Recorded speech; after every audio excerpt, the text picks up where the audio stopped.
Hello दोस्तों, कैसे हैं आप? और आशा करते हैं आप मस्त होंगे, ज़बरदस्त होंगे और एकदम मस्त आपकी पढ़ाई चल रही होगी। आपने सुना होगा विवेकानंद जी के बारे में, बहुत अच्छे से सुना होगा। और शिकागो का जो उनका स्पीच था 1893 में जो स्पीच दिया था, बहुत फेमस स्पीच था। उन्होंने बहुत बातें की थी कि एक इंसान को टॉलरेंस क्यों होना चाहिए, एक धर्म को टॉलरेंस क्यों होना चाहिए और मानव की सेवा क्यों करनी चाहिए। बहुत सी बातें की थी।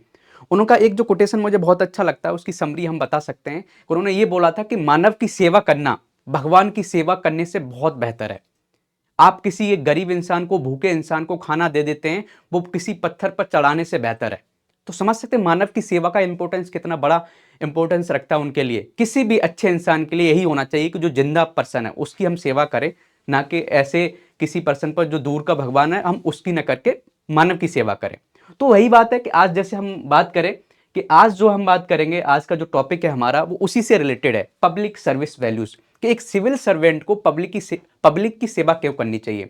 आपने देखा होगा कुछ सिविल सर्वेंट क्या होते हैं, वो अपने आप को एकदम बहुत बड़ा राजा समझने लगते हैं, लेकिन वो अपना मीनिंग ही समझ जाते हैं कि पब्लिक सर्वेंट का मतलब होता है कि पब्लिक मीन्स जनता, लोग, उनकी सेवा करना। आपकी सेवा करना आपका लक्ष्य है, आपका मकसद है। आप इसलिए बनाए गए हैं कि लोगों की सेवा करें, ये ना कि आप उन पर एक राज चलाने के लिए बनाए गए। तो वो तभी हम समझ पाए कि हमारा जो मकसद है कि अच्छा सिविल सर्वेंट वो होता है, वो उसको पता हो कि मुझे क्यों चुना गया है। हम लोगों की सेवा करें, हमें लोगों के अवेयर करें, उनके राइट्स के बारे में बताएं। तो तभी हम बता पाएंगे। इस चैप्टर का यही मकसद है कि सिविल सर्वेंट के पास क्या क्या वैल्यूज होनी चाहिए, क्या क्या डिलेमास आते हैं, उनको कैसे हम कंट्रोल कर सकते हैं, कैसे सॉल्व कर सकते हैं। तो चलिए दोस्तों पढ़ते हैं। मैं अपने बारे में बताता हूँ। मेरा नाम युगंत कुमार है, मैं IIT BHU से ग्रेजुएट हूँ और साथ साथ मैंने 2021 को भी क्वालिफाइड किया, UPPCS 2021 as a excise inspector. ठीक है। और इससे पहले आपने देखा होगा कि इससे पहले हमने मॉरल थिंकर्स और फिलोसफर्स के बारे में पढ़ा था। बर्ड्स के भी फिलोसफर्स पढ़े थे, मॉरल थिंकर्स के बारे में पढ़ा था, बहुत अच्छे से पढ़ा था। वो जल्दी वीडियो अपलोड हो जाएगी। और आज का जो टॉपिक है वो बहुत इंटरेस्टिंग है आने वाला, और उसके बहुत वंडरफुल नोट्स हैं। मैंने आपसे बोला भी था कि हम 7 क्लास में पूरा एथिक्स कवर करेंगे, और ऐसा एथिक्स एक एक पॉइंट को कवर किया गया है, बिल्कुल एक कंटिन्यूअस। और उसकी जो सीरीज का ऑर्डर देखोगे वो जबरदस्त है, इधर उधर नहीं है, बिल्कुल सिंपल वे में आपको एकदम सिंपल से समझ में आएगा, बहुत अच्छे से समझ में आएगा। तो थोड़ा देख लेके जो हमने कल पढ़ा था मॉरल थिंकर्स एंड फिलोसफर्स, इनके बारे में आपने देखा होगा, बहुत से थिंकर्स के बारे में पढ़ा था। हम इनकी समरी निकालें कि जो भी मॉरल थिंकर्स था उन्होंने बहुत सी थ्योरीज दी, बहुत सी फिलॉसफी दी कि ये संसार क्यों बना, इस संसार का मकसद क्या है, आपकी लाइफ का मकसद क्या है। और डिफरेंट डिफरेंट व्यूज दिए, सबका अलग अलग मत था कि ये संसार क्यों बना है, सबने अलग अलग दिया। भगवान है कि नहीं है, डिफरेंट। कुछ लोगों ने बोला कि भगवान है, कुछ ने बोला नहीं है, डिफरेंट। कुछ ने बोला कि मुझे पता ही नहीं है और आपको भी नहीं पता। जैसे कांत जी के बारे में, कांत एक बहुत महान फिलोसफर थे, उन्होंने बोला ना मैं जानता हूं ना आप जानते हो। तो लेकिन सबकी फिलॉसफी के बाद एक चीज समझ में आ गई कि एक अच्छे इंसान को कैसे जिंदगी जीना चाहिए, ये हम समझ सकते हैं फिलॉसफी।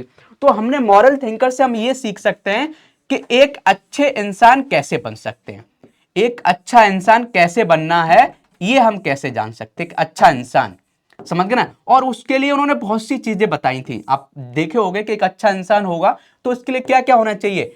ऑनेस्टी होनी चाहिए, जो बहुत ट्रेडिशनल वैल्यू है, और आज के टाइम में भी क्या, जब तक ये संसार रहेगा, जब तक ये पूरी पृथ्वी है, जब तक रहेगा। और ये चीज बहुत अच्छी चीज है, हमेशा ऑनेस्टी एक ऐसी वैल्यू है जो हमेशा परमानेंट है, यूनिवर्सल है। अच्छी चीज है कि अच्छे इंसान को, सही इंसान को ऑनेस्ट होना चाहिए। दूसरा आप बात करेंगे, काइंडनेस होनी चाहिए। ठीक है। और भी बहुत सी बातें हमें की। कहने का मतलब ये है कि संक्षिप्त भाषा में बात की जाए तो एक अच्छे इंसान को मॉरल लाइफ जीनी चाहिए। डिफरेंट डिफरेंट फिलोसफर्स ने डिफरेंट बोला कि एक नीडी इंसान की सहायता करें, किसी का खराब ना करें, अच्छा भला करें लोगों का, किसी के बारे में बुरा ना सोचें। बहुत सी अच्छी अच्छी चीजें तो वो आपने अच्छे से जानी होंगी और जानते भी हैं। ठीक है। अब हम बात करते हैं कि आज का जो टॉपिक है वो पब्लिक सर्विस वैल्यूज, कि कौन कौन सी पब्लिक सर्विस वैल्यूज हैं जो एक सिविल सर्वेंट को फॉलो करनी चाहिए। ठीक है, इसके बारे में जानेंगे। बहुत अच्छा टॉपिक है। फिर इसमें स्टेटस एंड प्रॉब्लम्स है, मीन्स डिफरेंट टाइप के डिलेमा पढ़ेंगे कि जब डिलेमा हमारे पास क्रिएट होता है तो हमें कौन सा डिलेमा, उसको कैसे सॉल्व करना है। जब दो प्रिंसिपल कन्फ्लिक्ट प्रिंसिपल्स होते हैं कि उनको कैसे मैनेज करना है। कि मान लीजिए, जैसे मैं आपको एक केस स्टडी बताऊं, जैसे मान लीजिए कि आपका सुपीरियर, जो आपका सीनियर है, वो ये बोलता है कि आपको जो दंगे हो रहे हैं वहां पर किसी को पकड़ना नहीं है, उनको जो फ्रीडम है बोलने देना है। लेकिन दूसरी जगह आपको ये इन्फॉर्मेशन मिलनी है कि नहीं, इन दंगे को रोकना, ना तो ये दंगे बहुत खतरनाक हो जाएंगे। तो आप बताओ, आप सुपरहिट्स की बात मानोगे या जो खबर मिली है उसकी बात में? तो ऐसे कन्फ्लिक्ट्स पैदा हुए, तो उनको कैसे हैंडल करोगे वो हम आगे चल के बात करेंगे। ठीक है, चलिए स्टार्ट करते हैं। आज का जो भी हम सिलेबस के अकॉर्डिंग बात करते हैं, हमने सिंपल बोला था कि जब हम पढ़ाई करते थे तो मैं देखता था, सबसे पहले सिलेबस देखता था कि सिलेबस में क्या है, पाठ्यक्रम में क्या लिखा हुआ है। उसके अलावा हम कुछ इधर उधर का पीएचडी नहीं करते थे। तो आज हमारा जो सिलेबस है उसमें यह है कि पब्लिक और सिविल सर्विस वैल्यूज क्या है, and ethics in public administration, कि इथिक्स का पब्लिक एडमिनिस्ट्रेशन में क्या इंपॉर्टेंस है, ये जानेंगे। दूसरा क्या है कि स्टेटस एंड प्रॉब्लम्स जो हैं, ये वैल्यूज हैं, उनमें कभी कभी प्रॉब्लम्स आती है, क्या क्या प्रॉब्लम्स आती है वो जानेंगे। फिर इथिकल कंसर्न्स एंड डिलेमास, मैंने बताया डिलेमास भी वो आते हैं, कई के हम दुविधा में पड़ जाते हैं कि किस चीज को फॉलो करना है, किसको नहीं फॉलो करना है, वो देखेंगे। गवर्नमेंट में और प्राइवेट इंस्टीट्यूशन में भी डिलेमास होते हैं एक एक को। फिर हम लॉ को डिफाइन करेंगे कि लॉ क्या होता है, रूल्स क्या होता है, रेगुलेशंस क्या होते हैं, कंसर्न्स क्या होता है। महात्मा गांधी ने कंसर्न्स के बारे में बोला था कि सबसे बड़ा जो आपका रूल होगा वो कंसर्न्स है आपके, वो आपको सही डायरेक्शन देती है कि किस डायरेक्शन में हमें काम करना है। कंसर्न्स के बारे में पढ़ेंगे। Concerns as a source of ethical guidance, means एक गाइडेंस बन सकता है आपका, जो अंदर की जो एक आवाज होती है उसको कंसर्न्स बोलते हैं। हर किसी के पर्सन के पास होती है, जब हम कुछ काम करने जाते हैं तो एक अंदर से आवाज, अंतरात्मा की जो बात होती है उसको कंसर्न्स, शायद हिंदी में अंतरात्मा ही होगा, शायद मुझे इतना हिंदी के वर्ड्स नहीं पता है, लेकिन अंतर आत्मा की जो आवाज होती है वो कंसाइंस ही होता है। तो उसको हम कैसे फिर अकाउंटेबिलिटी एंड इथिकल गवर्नेंस, कि इथिकल गवर्नेंस का अकाउंटेबिलिटी से क्या इंपॉर्टेंस, हम उसके बारे में जानेंगे। Strengthening of moral values in governance, देख रहे हैं मोरल वैल्यूज जो बात की है, मोरल वैल्यूज क्या हुआ है, एक ऑनेस्ट पर्सन, काइंडनेस, बहुत सी चीजें, इंपार्शियलिटी, ऑब्जेक्टिविटी, डेडिकेशन, उन चीजों को कैसे गवर्नेंस में लेके आना है। Ethical issues in international relation, inter relation में क्या क्या इथिकल इश्यूज हैं। कभी मान लो फ्रांस गए हैं मोदी जी, तो मोदी जी वहां ऐसा क्या करेंगे जो इथिकल हो, ऐसा ना कुछ भी वहां पर एक्ट करना स्टार्ट कर दो जो हमारे इंटरनेशनल रिलेशन के अकॉर्डिंग इथिकल नहीं है, तो वो भी हम आज पढ़ेंगे। फिर क्या है इसके बाद, फंडिंग में क्या क्या प्रॉब्लम्स आती हैं। फिर कॉर्पोरेट गवर्नेंस क्या, मींस प्राइवेट कंपनीज होती हैं उनकी गवर्नेंस कैसे चलती है। तो ये बहुत बड़ा टॉपिक है और इससे बहुत अच्छे क्वेश्चंस पूछे जाते हैं, बहुत ज्यादा बड़ा टॉपिक मान सकते हो। आने वाले जो टॉपिक है ये सेकंड लास्ट है, इससे अगला एक और वीडियो उसमें हम पूरा एथिक्स कवर कर देंगे। तो चलिए अब देखते हैं एक एक चीज को। ठीक है, अब देखते हैं कि अब हमने सबसे पहले देखा था कि जो public service values, status and problems, तो पहले देख लेते हैं कि पब्लिक सर्विस वैल्यूज होती क्या है। तो the set of principles and tenets that a public service agency should observe in the discharge of it duties. कहने का मतलब है ऐसे प्रिंसिपल्स जो किसी भी ड्यूटी में जब हम कोई काम करने जाते हैं उसमें ऑब्जर्व करना चाहिए, उनको फॉलो करना चाहिए, उन्हीं को हम क्या बोलते हैं, पब्लिक सर्विस वैल्यूज। समझ गए ना, जो वैल्यूज हैं वो क्या है। ठीक है, सिद्धांतों और का समूह जिनका एक सार्वजनिक सेवा एजेंसी को अपने कर्तव्यों को निर्वहन में पालन करना चाहिए, वो लोक सेवा मूल्य हैं। ठीक है, अब वो क्या क्या है वो देखते हैं। अब क्या है status of public service values, हमने देखा कि status of public service values refers to the relevance of the public service values in the current scenario. बहुत सी जो वैल्यूज होती हैं, जो वैल्यूज आगे हम बात करेंगे, वो वैल्यूज कौन कौन सी हैं, ऑनेस्टी की बात करें, इम्पार्शियलिटी की बात करें, वो करंट सीनियरों में जो चल रहा है, जो गवर्नेंस चल रही है, कोई भी पर्सन काम कर रहा है उसमें क्या इंपॉर्टेंस है हम वो जानेंगे। कुछ ट्रेडिशनल वैल्यूज हैं as that are still relevant to the present day public service, कुछ जो ट्रेडिशनल वैल्यूज हैं उनका अभी भी इंपॉर्टेंस ज्यादा रखा गया है, और कुछ ऐसी वैल्यूज हैं ट्रेडिशनल जिनका आजकल इंपॉर्टेंस नहीं है। वो पहले क्या, गवर्नमेंट में देखो पहले सीक्रेसी रखी जाती है, गुप्त बातें, कि कुछ ऐसी बातें जो बतानी नहीं है, ना तो देश खतरे में पड़ जाएगा। तो वो वैल्यूज क्या है, उसका आजकल इंपॉर्टेंस नहीं है, बंद कर दिया गया है। पहले क्या है, पहले की वैल्यूज क्या थी कि लड़कियों को फ्रीडम नहीं देना है, लेकिन आजकल क्या, ये वो वैल्यू खराब थी। आज वैल्यू, इस वैल्यू को कोई इंपॉर्टेंस है, लड़कियां भी लड़कियों से कम नहीं है। तो कुछ वैल्यूज ऐसी थी जो हमारी ट्रेडिशनल सोसाइटी में कि वो खराब थी, कुछ वैल्यूज ऐसी हैं जो परमानेंट अच्छी हैं, जो आज तक चलेंगी। आज से 1000 साल पहले भी बोला जाता है कि ऑनेस्ट होना, एक ईमानदार पर्सन बनना क्यों जरूरी है, आज भी उसकी वैल्यू मानी जाती है कि एक अच्छी वैल्यू है।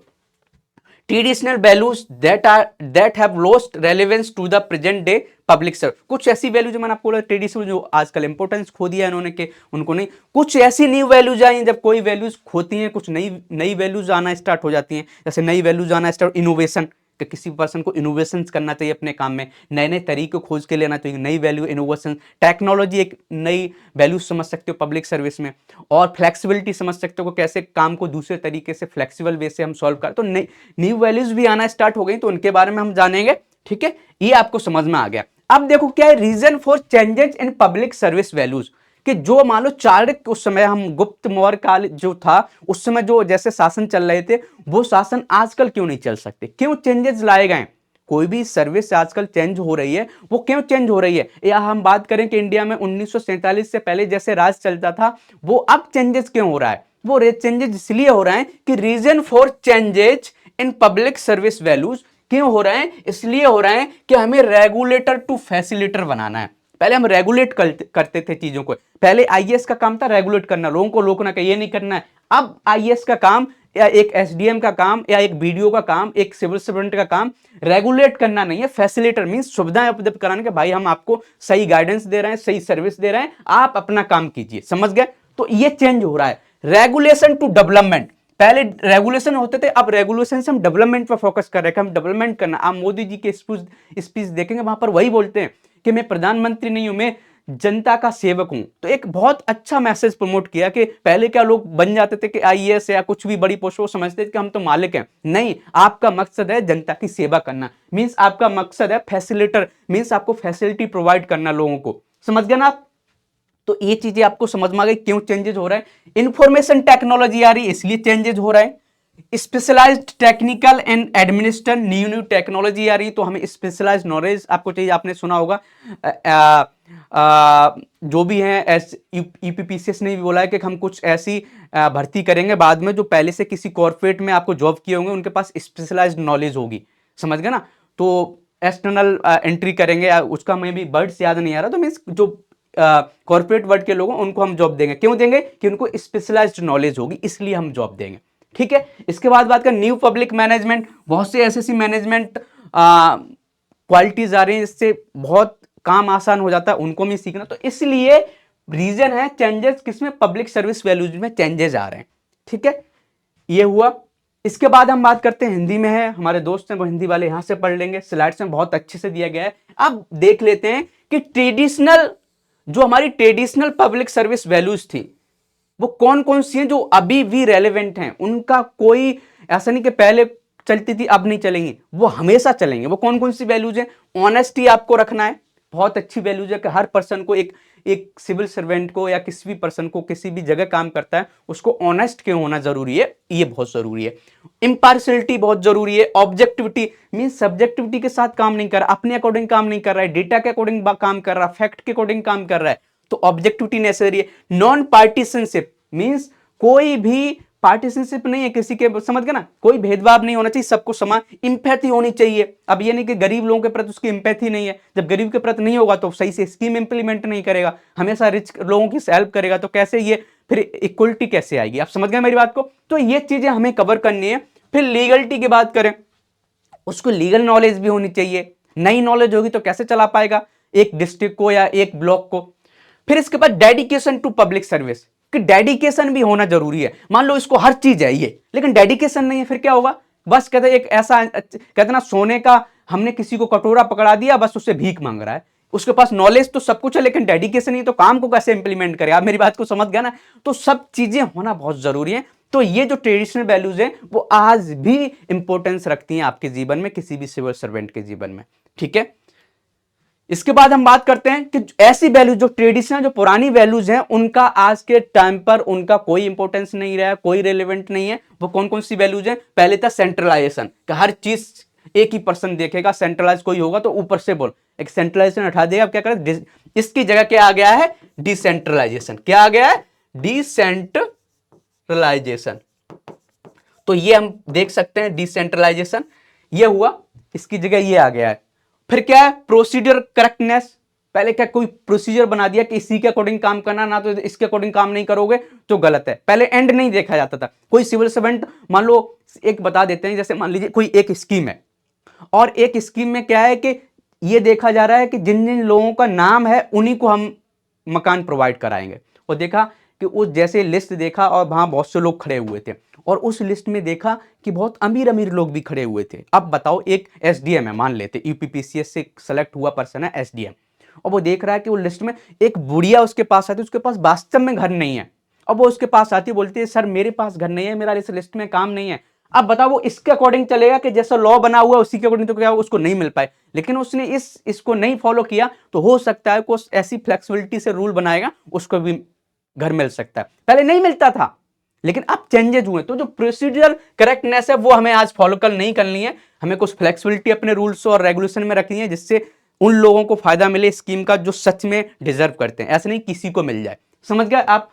ऐसी हिरार्की में क्या है कि जो चलती थी कि नहीं पहले साफ बोलेंगे तभी हम डिसीजन ले पाए, ऐसा नहीं। आजकल क्या हर लेवल पर अपना अपना एक राइट्स दिए गए, आपको काम करना है तो ये हटा दिया गया। ऐसी सीक्रेसी कि पहले सीक्रेट बातें रखनी है, बतानी नहीं है किसी को गवर्नमेंट में, ऐसा नहीं ये बातें नहीं बतानी है। तो ये कुछ ऐसी वैल्यूज है इनका रेलेवेंट नहीं, इनको हटा दिया गया है कि अब हमारे गवर्नमेंट्स में या गवर्नमेंट में नहीं चलनी चाहिए। ठीक है, पहले क्या था प्रिंसिपल, आप देख लेते हैं। Earlier the principles was to disclose only what is to be necessary. पहले उन्हीं चीजों को दिखाया जाता था जो नेसेसरी हैं, लेकिन अब क्या हो गया, but now the principle is to hide only what's to be necessary है। अब उसी को छिपाना है जो नेसेसरी है और बताना सब कुछ है। तो समझ गए ना? तो ये बहुत अच्छा सेंटेंस है, सीक्रेसी के ऊपर आ सकता है, तो इसको जरूर आपको लिखना है कि पहले का सिद्धांत ये था कि केवल वही प्रकट किया जाए जो आवश्यक रूप से प्रकट किया जाना है, लेकिन अब सिद्धांत यह है कि केवल वही छिपाया जाए जो आवश्यक रूप से जरूरी है, जिससे हमारे स्टेट पर कोई एक ऐसा कोई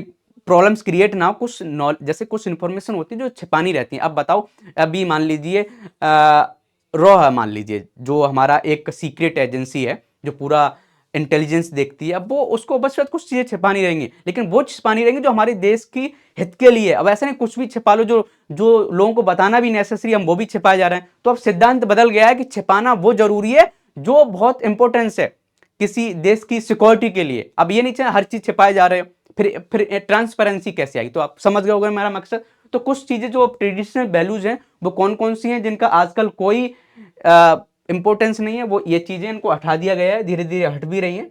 अब हम बात करते हैं कि emergence of new public service values. कुछ वैल्यूज ऐसी आई हैं जो न्यू हैं और ऐड हो रही हैं, और जिन्होंने उनकी जगह इन्होंने प्लेस ले लिया है, वो कौन कौन सी? अब यही क्वेश्चन आ जाए कि वो कौन कौन सी वैल्यूज हैं जो इमरजेंस हो रही हैं और ऐड हो रही हैं, तो आप बोलोगे कि जो न्यू पब्लिक सर्विस वैल्यूज हैं जो ऐड हो रही हैं वो कौन कौन सी? फ्लेक्सिबिलिटी है, प्रोसीजरल करेक्टनेस की जगह फ्लेक्सिबिलिटी आ गई है, इनोवेशंस आ गई कि काम को करने के नए नए तरीके निकाले जा रहे हैं। समझ गए? रिस्क टेकिंग, पहले के आप जाओ कोई उसके पास जाइए, किसी गवर्नमेंट ऑफिसर के पास पहले जाते थे, थोड़ा सा भी काम उसके हाथ में तो लगता था कि सर कर दीजिए सर, अरे मैं नहीं करूंगा, मेरे अंडर में नहीं है। एक उनका वो होता था कि एक छोटे से काम करने के लिए पूरा सर्कल आपको घूमना पड़ता था, तो वो हटाया गया है। समझ गए ना?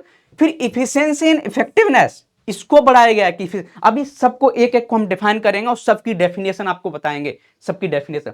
फिर कंपटीशन, टीम स्पिरिट बढ़ा दिया गया है। पहले टीम स्पिरिट की बात ही नहीं की, means team as a whole team काम करेगी तो उसकी प्रोडक्टिविटी कितनी बढ़ जाती है वो बात होगी। ठीक है, इसके बाद कंपटीशन बढ़ा दिया गया है एक दूसरे में। कंपटीशन आपने देखा, स्वच्छ सर्वेक्षण निकाला गया है डिस्ट्रिक्ट का, हर डिस्ट्रिक्ट, आप देखा इंदौर फर्स्ट आ रहा है, तो इससे दूसरे स्टेट भी सोच रहे हैं कि नहीं, और दूसरे डिस्ट्रिक्ट भी सोच रहे हैं कि यार मुझे इस लिस्ट में बहुत फर्स्ट आना है, और जब जो डिस्ट्रिक्ट आता है उसको भाई उसके आईएएस को इनाम प्राइज मिलता है, उसके वहां की जो लोकल गवर्नमेंट उसका भी नाम आता है, तो ये कंपटीशन बढ़ा दी गई। समझ गए ना? तो कंपटीशन कैसे बढ़ा गई? तो ये हमारी न्यू पब्लिक सर्विस वैल्यूज है। अब एक एक को डिफाइन करते हैं, जो भी न्यू पब्लिक सर्विस वैल्यूज थी हम उनको एक एक को डिफाइन करते हैं कि फ्लेक्सिबिलिटी की हमने जो बात की थी, जो न्यू वैल्यू है वो है क्या, इसका मकसद क्या है, ये क्या है, समझ में? तो flexibility in public service delivery implies that freedom to adapt any means within a broad framework for the provision of service to public। तो कहने का मतलब ये है कि जो हमारी फ्लेक्सिबिलिटी है वो एक ब्रॉड फ्रेमवर्क बना दिया है, उसके अंडर में आपको जैसे मन से एक आपको रास्ता बना दिया कि ये रास्ता है और यहां पहुंचने का, या तो ये रास्ता अपना लो यहां पहुंच जाओ, या यही रास्ता अपना लो यहां पहुंच जाओ, या ये अपना। तो कहने का मतलब कई रास्ते हो गए, यहां पढ़ने वाले लोगों का भला हो जाएगा, यहां पर भी आने वाले लोगों का भला हो जाएगा, यहां पर भी आने वाले का भला। और प्रोसीजर करेक्टनेस क्या थी कि बस यहां से यहां तक ही चलना है। समझ गए ना? जो प्रोसीजर, एक प्रोसीजर के अकॉर्डिंग चलना है, इसके अकॉर्डिंग नहीं। तो समझ गए? तो अब क्या हो गया, फ्लेक्सिबिलिटी का मतलब कई रास्ते, कई तरीके से आप प्रॉब्लम सॉल्व कर सकते हैं। तो डेफिनेशन आपको सही से लिख लेना है। हिंदी वाले, सार्वजनिक, अब इन्होंने कुछ चेंज नहीं किया है, यहाँ पर हिंदी में चेंज होना चाहिए था, ये गलत है। सार्वजनिक सेवा का मतलब होगा सार्वजनिक सेवा वितरण में लचीलेपन का तात्पर्य जनता को सेवा के प्रावधान के लिए व्यापक ढांचे के भीतर किसी भी साधन को अपनाने की स्वतंत्रता है। हिंदी हमारे दोस्त ये है कि थोड़ा यहाँ पर क्या कुछ यहाँ पर मिस्टेक थी, वो मैंने बाद में सही की है। तो जो डीटीपी हमारा हिंदी वाला थोड़ा उसने सही से नहीं किया है, तो इसको सही से ट्रांसलेट कर लेना गूगल पर, कोई दिक्कत नहीं, समझ में तो आ ही रहा होगा आपको कोई, ठीक है। तो ये गलत है, यहाँ पर आपकी जगह होगा, इसकी जगह आपकी जगह होगा सार्वजनिक सेवा, ठीक है, सार्वजनिक सेवा। थोड़ी थोड़ी मिस्टेक, कुछ नहीं, लेकिन कंसेप्ट क्लियर होना चाहिए, वो आपको समझ में आ जाएगा, कोई दिक्कत नहीं, ठीक है। अब देखिए इनोवेशन, दूसरा क्या है, जो न्यू वैल्यूज में जो ऐड हो रही है वो क्या है, इनोवेशन। इनोवेशन है क्या, इनोवेशन की बात करें, innovation implies finding better solution to problems, it is also means finding better mechanism of doing things, कि एक नया रास्ता निकालना, एक ऐसा मैकेनिज्म निकालना जिससे सरल तरीके से हमारी प्रॉब्लम्स सॉल्व हो जाए, कॉम्प्लेक्स नहीं बने। तो इनोवेशन की बात समझ गए। तो innovation in public service delivery should be in the following dimension, कौन कौन सी डायमेंशन में होना चाहिए, जो हमारा इनोवेशन किस किस में हम कर सकते हैं। तो interface of public with government, public का गवर्नमेंट के साथ ऐसा कुछ इनोवेशन किया जाए जिससे लोगों को कोई भी स्कीम आ रही है उसमें कम टाइम देना पड़े, कम मेहनत करनी पड़े, डायरेक्ट उनको फायदा मिल जाए। तो as in tendering of application, seeking clarification, redressal of public, कोई भी पब्लिक की कोई ऐसी शिकायत है वो जल्दी से सॉल्व हो जाए, ज्यादा टाइम ना देना पड़े, तो वहां पर हम इनोवेशन लगा सकते हैं। कौन कौन से इनोवेशन लगाएं, अब देखो जो भी मैक्सिमम स्कीम है ऑनलाइन हो गई, अब ऑफिस में नहीं जाना पड़ता, पहले ऑफिस में 10 चक्कर मारो, मैक्सिमम चीजें क्या हो गई ऑनलाइन। तो एक हम देख सकते हो, इसका एग्जांपल दे सकते हो, एग्जांपल क्या है इनोवेशन का, ऑनलाइन वेबसाइट, समझ गए ना, कि आजकल ऑनलाइन वेबसाइट बन गई जहां से मैक्सिमम स्कीम प्रोवाइड करा रही है, गवर्नमेंट की वेबसाइट क्रिएट हो गई है, तो एग्जांपल दे सकते हो आप। दूसरा क्या इनोवेशन और कैसा हो सकता है, नॉट पुट टू हैसल्स, ऐसी चीजें क्रिएट नहीं करना है जिसमें बहुत ज्यादा क्या लग रहा है, झंझटों में डाला जाए, घूम रहे हैं ऑफिस में घूम रहे हैं, तो उन चीजों का। एबल टू गिव एप्लीकेशन और get grievance reduce quickly without delay, कोई ऐसी चीज की जाए, ऐसे एप्लीकेशन बनाए जाए जिसमें डिले ना हो, ज्यादा समय ना लगे, जल्दी से जल्दी लोगों की समस्या सॉल्व हो जाए, जल्दी से जल्दी लोग उस सर्विस को पालें, समझ गए ना। Informed about the status of dealing of their application और ग्रीवेंस, कोई भी चीज हमने ऑनलाइन डाली है तो उसका सही से हमें इन्फॉर्मेशन मिल जाए कि मेरा स्टेटस कहां तक पहुंचा, मेरी जो भी मेरी इंक्वायरी है वो कहां तक पहुंची, किस स्टेटस तक पहुंची, कब तक हमारी कंप्लीट हो जाएगी, कोई स्कीम है, कोई मुझे रुपए मिलने हैं किसी स्कीम के तहत, वो कब तक मिलेंगे, वो इन्फॉर्मेशन सब में, वो इनोवेशन के थ्रू आएगा, ठीक है। अब preparation of government machinery for the delivery of the public service, such innovations that can deliver service to as many citizens as possible to at same time with minimal turnaround time from citizen to citizen। कहने का मतलब innovation तभी अच्छा माना जाएगा कि citizenship को, जो लोग हैं जिनको कुछ भी सर्विस प्रोवाइड करा दी है, उसमें कम से कम टाइम लगे, उनका कम से कम टाइम खराब हो। आपने देखा आज से 10-20 साल पहले होता क्या था, कोई स्कीम मिलती थी तो जितना उसको रुपए मिलता था उससे ज्यादा वो उसके चक्कर मारने में खराब कर देता, और उसका टाइम कितना, तो लोग कभी कभी गवर्नमेंट की स्कीम लेने से डरते थे कि यार मुझे नहीं लेना है। आजकल देखो कभी कभी लोगों का कभी बहुत बड़ा झगड़ा हो जाए और उसके राइट्स को बहुत ज्यादा किसी ने एक्सप्लॉइटेशन कर लिया, और उससे बोलो कि यार तुम कोर्ट में जाके इसका केस लगा दो, लगाते नहीं है। पता क्यों नहीं लगाते, क्यों बोलेंगे कि यार मुझे न्याय मिलने से बेहतर है यहाँ चुपचाप बैठना, उसमें फंस गया ना कोर्ट के चक्कर में तो घूमते ही रह जाऊंगा, तो ऐसा डर है। तो बहुत से अभी इनोवेशन लाने की जरूरत है, अभी धीरे धीरे चेंजेस आ रहे हैं, अभी कोर्ट्स में भी इनोवेशन लाने की जरूरत है कि जल्दी से जल्दी न्याय कैसे मिले। ये लिख सकते हो आप, केस स्टडी एग्जांपल लिख सकते हो आप, समझ गए ना, इसलिए मैं आपको यहाँ पर शेयर कर रहा हूं। तो बहुत से इनोवेशन लाने की जरूरत है। आइडेंटिफाई, किसी गवर्नमेंट स्कीम को आइडेंटिफाई करना है तो कैसे करें, सही तरीके से करें, उसका कोई एक रास्ता निकाल, उसमें भी हम इनोवेशन कर सकते हैं। तो ये सब इनोवेशन के तरीके हैं। Has monitoring mechanism to assess the performance of various agencies का आपको परफॉर्मेंस निकालना है, फिर वो कैसे निकालेंगे उसका भी कोई ability to hear grievance from public and reduce them instantly, किसी भी पब्लिक की, जनता की जो आपने ग्रीवेंस सुना है उसको जल्दी से सॉल्व किया जाए और जल्दी से उसको सॉल्यूशन दिया जाए। Maintenance and manage proper database about the beneficiary, जो भी बेनिफिशियरी हैं कोई भी उनका एक डाटाबेस बनाओ कि किन किन को हमें इसके, तो कहने का यहाँ इनोवेशन हम कर सकते हैं। तो उन्होंने बहुत से एग्जांपल दिए, तो ज्यादा पढ़ने के 1-2 याद रखो, बहुत है। अब mode of public service delivery, कि जो पब्लिक सर्विस डिलीवरी का जो मोड होना चाहिए, कोई भी आप सर्विस जनता को देना चाह रहे हो, डिलीवरी करना चाह रहे हो, उसका मोड क्या होना चाहिए? तो मिनिमल इंटरफेरेंस होना चाहिए with government in receiving the service. कहने का मतलब है कि उस पब्लिक सर्विस, जो पब्लिक है, जो जनता है, उसका इंटरफेरेंस गवर्नमेंट से कम से कम होना चाहिए। कम से कम उसको ऑफिस में जाना पड़े, जल्दी से जल्दी सर्विस मिल जाए, ये सॉल्यूशन दिया जा रहा है। मिनिमल एफर्ट्स उसके लगने चाहिए किसी भी सर्विस को मिलने के लिए, यानी कि बहुत एफर्ट्स लगाने पड़ रहा है कि ना सर्विस उनको घर के एकदम उनके दरवाजे तक पहुंचाई जाए। हिंदी में सेवा प्राप्त करने में सरकार का न्यूनतम हस्तक्षेप हो। न्यूनतम हस्तक्षेप होगा तो क्या होगा? ऑफिस से करप्शन कम होगा। पहले क्या ऑफिस में जाना पड़ता, ऑफिस वाले बाबू बैठ जाते, नहीं भाई काम तो तब होगा जब हरी पत्ती दो, हरी पत्ती बोलते थे। अभी भी कभी कभी होता है, मैं गया था अभी, मेरा मेडिकल था, तो क्या बोलते कि भाई तभी होगा, हरी पत्ती दो बना के। तो ऐसे ऐसे मुझे हंसी आ रही थी। तो बहुत सी चीजें ऐसी चलती हैं। सेवा का लाभ उठाने के लिए न्यूनतम प्रयास किए जाते हैं और सेवा नागरिक के दरवाजे पर पहुंचाई जाती है, नागरिक के दरवाजे तक पहुंचाई जाए। Mode of service delivery cost the least in terms of both money and time. कहना जो सर्विस प्रोवाइड किया जाए उसमें कम से कम जनता का पैसा कम खर्च हो और उनका टाइम कम खर्च हो। तो तीन ये सर्विस डिलीवरी में इन चीजों का बात है। आपको एज ए जब क्वेश्चन आता है कि मान लो यही क्वेश्चन आ जाए कि पब्लिक सर्विस डिलीवरी क्या होती है और कैसे सही कर सकते हैं, तो आप डिफाइन करो कि वो डिलीवरी जो गवर्नमेंट या कोई ऑर्गेनाइजेशन किसी जनता को प्रोवाइड करता है वो पब्लिक सर्विस डिलीवरी है। जैसे वाटर हो गया, सीवेज सिस्टम हो गया, रोड्स हो गए, या कोई स्कीम्स हो गई। तो लेकिन अब उसको कैसे सही से प्रोवाइड करा देंगे ये लिख सकते हो। आप समझ गए ना? तो साथ साथ आपको सोचते रहना कि क्वेश्चन कैसे बन सकता है, और ऐसा सोचना स्टार्ट कर दिया ना तो जब 2 घंटे में आप बैठते हो ना, 3 घंटे जो लिखने बैठते हो ना जब एग्जाम में, तो आप सही से तभी कर पाओ क्वेश्चन। ना तो दिमाग अभी से नहीं चलाओगे तो फिर वहां तो देखा 1 मिनट सोचने में निकल गया, 1 मिनट लिखने में, तो देखा 2 क्वेश्चन छूट गए, तो बस कंपटीशन से बाहर। तो ये हुआ। इसके बाद क्या, बेस्ट एग्जांपल ऑफ इनोवेशन। अब एक एग्जांपल हमने दे रखा है कि इनोवेशन का क्या एग्जांपल है, वो आधार इनेबल्ड पीडीएस, आधार इनेबल्ड पब्लिक डिस्ट्रीब्यूशन सर्विस। पहले क्या होता था, किसी को भी अनाज बांटा है, लेकिन आज अनाज कैसे बांटा जाता है? आधार के अकॉर्डिंग। आधार आपके पास तो ले लो, पहले क्या आधार नहीं था तो पीडीएस क्या करते थे, जो जो अनाज बंटता था पब्लिक डिस्ट्रीब्यूशन सर्विस, जो भी गेहूं चावल मिलते थे गांव में, वो क्या करते थे, जो लोग जानकारी वाले होते थे, जो गांव के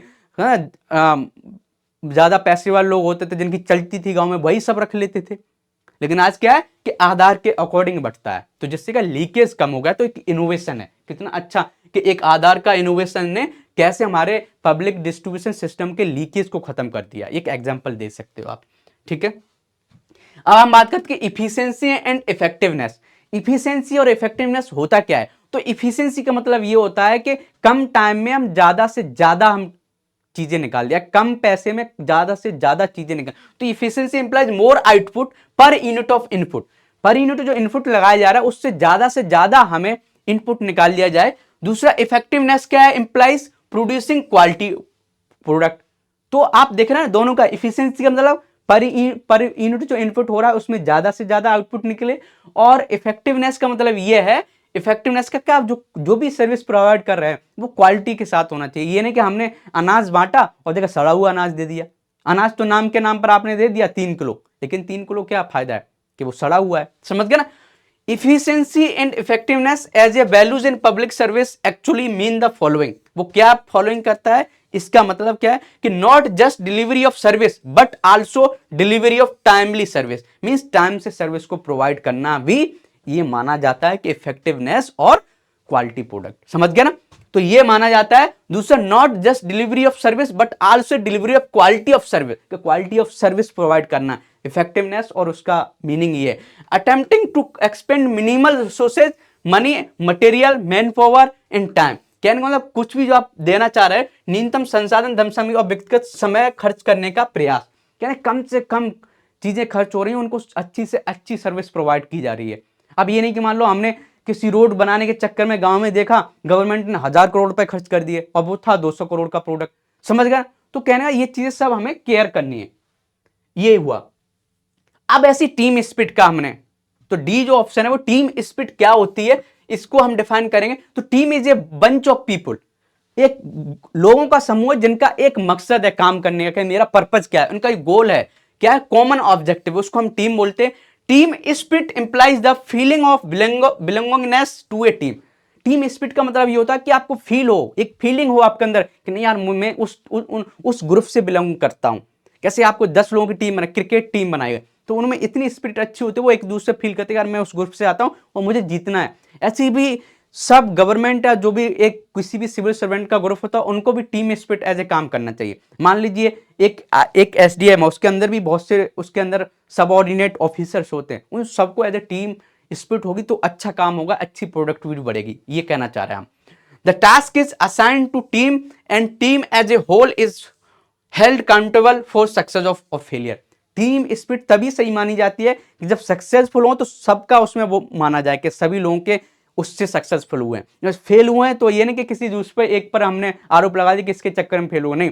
एज ए लीडर होगा और सही टीम स्पिरिट होगी तो सब लोग अपनी रेस्पॉन्सिबिलिटी लेंगे कि यार हम लोग फेल हुए, अगली बार बहुत अच्छे से ट्राई करेंगे, जरूर सक्सेसफुल होंगे। तो समझ गए ना? तो everyone in the team is equal, सभी लोग बराबर है, ये नहीं कि हम एसडीएम हमारे नीचे बड़ी जो सबऑर्डिनेट है उनका अलग, नहीं, सब इक्वल है। आपको काम सेवा सर्विस प्रोवाइड करना है तो सब कुछ करना है, ठीक है। तो ये हुआ। अब कंपटीशन की बात करें कंपटीशन जो हमने आपको बोला था कि कंपटीशन होती क्या है, तो कंपटीशन का मतलब है कि in recent times competitive spirit is consistently infused into public service delivery. आज पब्लिक सर्विस डिलीवरी में जानबूझ के कंपटीशन डाली गई है, जिससे क्या होगा, जब अच्छी कंपटीशन बढ़ेगी तो एक स्पिरिट भी बढ़ेगी कंपटीशन की, तो लोग अच्छा काम करने के लिए जागरूक होंगे। जिसका एग्जांपल हमने क्या दिया था, स्वच्छ सर्वेक्षण सर्वे। तो इसमें हर डिस्ट्रिक्ट चाहता है कि मैं भी सफाई से सफाई ज्यादा करवाएं, तो जिससे क्या होगा, हमारा भी नाम हो, पूरे इंडिया में हम न्यूज में आए और हमारे आईएएस भी उनको प्राइज मिले, लोकल गवर्नमेंट को भी मिले, स्टेट भी खुश रहे, उसका भी नाम हो जाए। तो एक टीम स्पिरिट क्रिएट की गई है, समझ। तो टीम स्पिरिट का नाम समझ गया। कंपटीशन की देखो कितनी प्रकार की, अब ये भी है, ठीक है। तो ये यहां लिखने की कोई जरूरत नहीं है, ये निकल गया, पिछली बार डिफाइन हो गया। तो कंपटीशन अब देख लेते हैं कि जो अभी हमने वैल्यूज पढ़ी थी, सब वैल्यूज की जो न्यू वैल्यूज भी पढ़ी थी, ट्रेडिशनल वैल्यूज भी पढ़ी थी, कुछ ऐसी ट्रेडिशनल वैल्यूज थी जिनका कोई आज का रेलिवेंट नहीं है। तो अब देख लेते हैं 10 we can describe the public service values. जो पब्लिक सर्विस वैल्यूज होती हैं वो हम 3 तरीके से हम ड्राइव इनका क्लासिफिकेशन कर सकते हैं। क्वेश्चन आ जाए कि पब्लिक सर्विस वैल्यूज क्या होती है, डेफिनेशन लिखोगे सबसे पहले और फिर इनको क्लासिफिकेशन करोगे, इसलिए मैंने यहाँ पर लिखा है ऐसे क्लासिफिकेशन करोगे। फिर जो और कैसे क्वेश्चन पूछा उसके अकॉर्डिंग सब ऐड कर सकते हो। इनोवेशन के बारे में तो इनोवेशन ऐड कर सकते हो, तो उसका एग्जांपल। तो ऐसे आप देव करोगे। तो पब्लिक सर्विस 3 तरह से बनाए इन्होंने, इथिकल वैल्यूज, डेमोक्रेटिक वैल्यूज और प्रोफेशनल वैल्यूज। समझ गए? बहुत अच्छा है एकदम। इथिकल वैल्यूज क्या है कि आपके पास इंटीग्रिटी होनी चाहिए, सबको पहले हम पढ़ चुके हैं, डिफाइन कर चुके हैं, एग्जांपल दे चुके हैं, वो यहाँ पढ़ाने की दोबारा जरूरत नहीं है, ठीक है। फेयरनेस होनी चाहिए, सबको समान तरीके से फेयरनेस। अकाउंटेबिलिटी होनी चाहिए, जो काम कर उसका अकाउंटेबिलिटी आपके पास होनी चाहिए, क्या चीज़ क्या है क्या नहीं है। ऑनेस्टी होनी चाहिए आपके पास, जरूरी है बहुत। प्रोबिटी होनी चाहिए, कोई काम करना चाह रहे हो तो किस सिस्टम से कर रहे हो, कितनी सत्यता के साथ, इंटीग्रिटी के साथ कर रहे हो। ये आने वाले टाइम में अगला टॉपिक यही है, अभी हम डिफाइन करेंगे, उसको अभी तक नहीं किए, आगे चलेंगे। फिर डेमोक्रेटिक वैल्यू क्या, रूल ऑफ लॉ होना चाहिए आपका, ये डेमोक्रेटिक वैल्यूज है। न्यूट्रलिटी होनी चाहिए, ये नहीं कि किसी एक ग्रुप को बहुत अच्छे तरीके से हम सर्विसेज प्रोवाइड कर रहे हैं, दूसरे ग्रुप को कर ही नहीं है, तो न्यूट्रलिटी नहीं है। समझ गए ना? अकाउंटेबिलिटी होनी चाहिए कि जो भी काम कर रहे हैं उसका एक आपको ट्रांसपेरेंसी के साथ अकाउंटेबिलिटी रखनी है कि भाई मैंने ये किया तो ये है। समझ गए ना? रेस्पॉन्सिवनेस होनी चाहिए कि रेस्पॉन्स लेना है कि देखा देश में कुछ भी घटित हो गया, हम कुछ रेस्पॉन्स ही नहीं ले रहे। लीगलिटी होनी चाहिए कि कोई भी काम करो एक लीगल वे से होना चाहिए, एक रूल ऑफ लॉ चलना चाहिए, यानी कि कुछ भी किया जा रहा है। तो ये डेमोक्रेटिक वैल्यूज हैं, इसके अकॉर्डिंग देश चलता है कि एक सिविल सर्वेंट को इथिकल वैल्यूज भी होनी चाहिए, डेमोक्रेटिक वैल्यूज का भी हमें फॉलो करना है। फिर प्रोफेशनल वैल्यूज भी होनी चाहिए। एक कॉर्पोरेट में जाओगे तो उनके पास भी एक्सीलेंस होनी चाहिए, आपके पास एक्सीलेंस होना बहुत जरूरी, जिस भी सिस्टम में हो उस चीज की स्किल्स आपके पास होना चाहिए। इफिशियंसी होना चाहिए। इफिशियंसी को अभी ये मैंने डिफाइन किया कि पर यूनिट इनपुट जो दे रहे हो उससे ज्यादा आउटपुट निकले। लीडरशिप होना चाहिए कि लीड करने का, कोई प्रॉब्लम से उसको कैसे लीड किया जाए। फेलियर होगा तो अपनी रेस्पॉन्सिबिलिटी, मैं फेल हुआ, मेरी टीम दोबारा मेहनत करेगी, दोबारा हम सक्सेसफुल होंगे। समझ गए? ऐसी क्वालिटी प्रोवाइड कराना है। तो बेसिक ये डेफिनेशन है, हम यहां से कवर कर सकते हैं। ठीक है, हिंदी वाले दोस्त हमारे यहां से पढ़ सकते हैं, थोड़ा पानी पी लेते हैं। ठीक है, तो हिंदी वाले दोस्त बहुत अच्छे से पढ़ सकते हैं यहां से।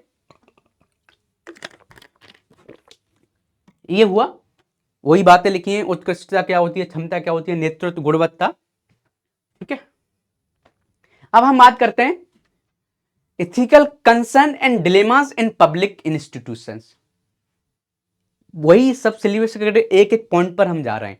अब डिलेमास क्या होते हैं?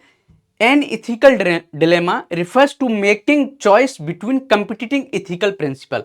मींस ऐसे दो प्रिंसिपल्स हैं, दो प्रिंसिपल्स, दोनों की जगह आप कंफ्लिक्ट हो रहा है कि हम किसको फॉलो करें, उसको डिलेमा बोलते हैं। जैसे क्या, आगे हम देखते हैं है क्या, कि मान लीजिए एज ए एग्जाम्पल, एक एग्जाम्पल दिया गया है कि एक पुलिस ऑफिसर है, वो एक मैसेज प्राप्त करता है इंटेलिजेंस से, रिपोर्ट्स आती है उसके पास कि एक दंगे हो रहे हैं, कि कम्युनल एलिमेंट्स हैं वो प्लानिंग कर रहे हैं डिस्टर्ब करने के लिए पीस को, तो उसको इन्फॉर्मेशन से, और ही सी रिसीव, उसी टाइम क्या करता है, एक उसका जो सुपीरियर है, उससे ऊपर का जो उसका ऑफिसर है, उसको ऑर्डर करता है कि किसी को डिटेन नहीं करना है, any person for preventive purpose, किसी को प्रिवेंटिव पर्पज से डिटेन नहीं करना, किसी को पकड़ना नहीं है, किसी को जेल में नहीं डालना है।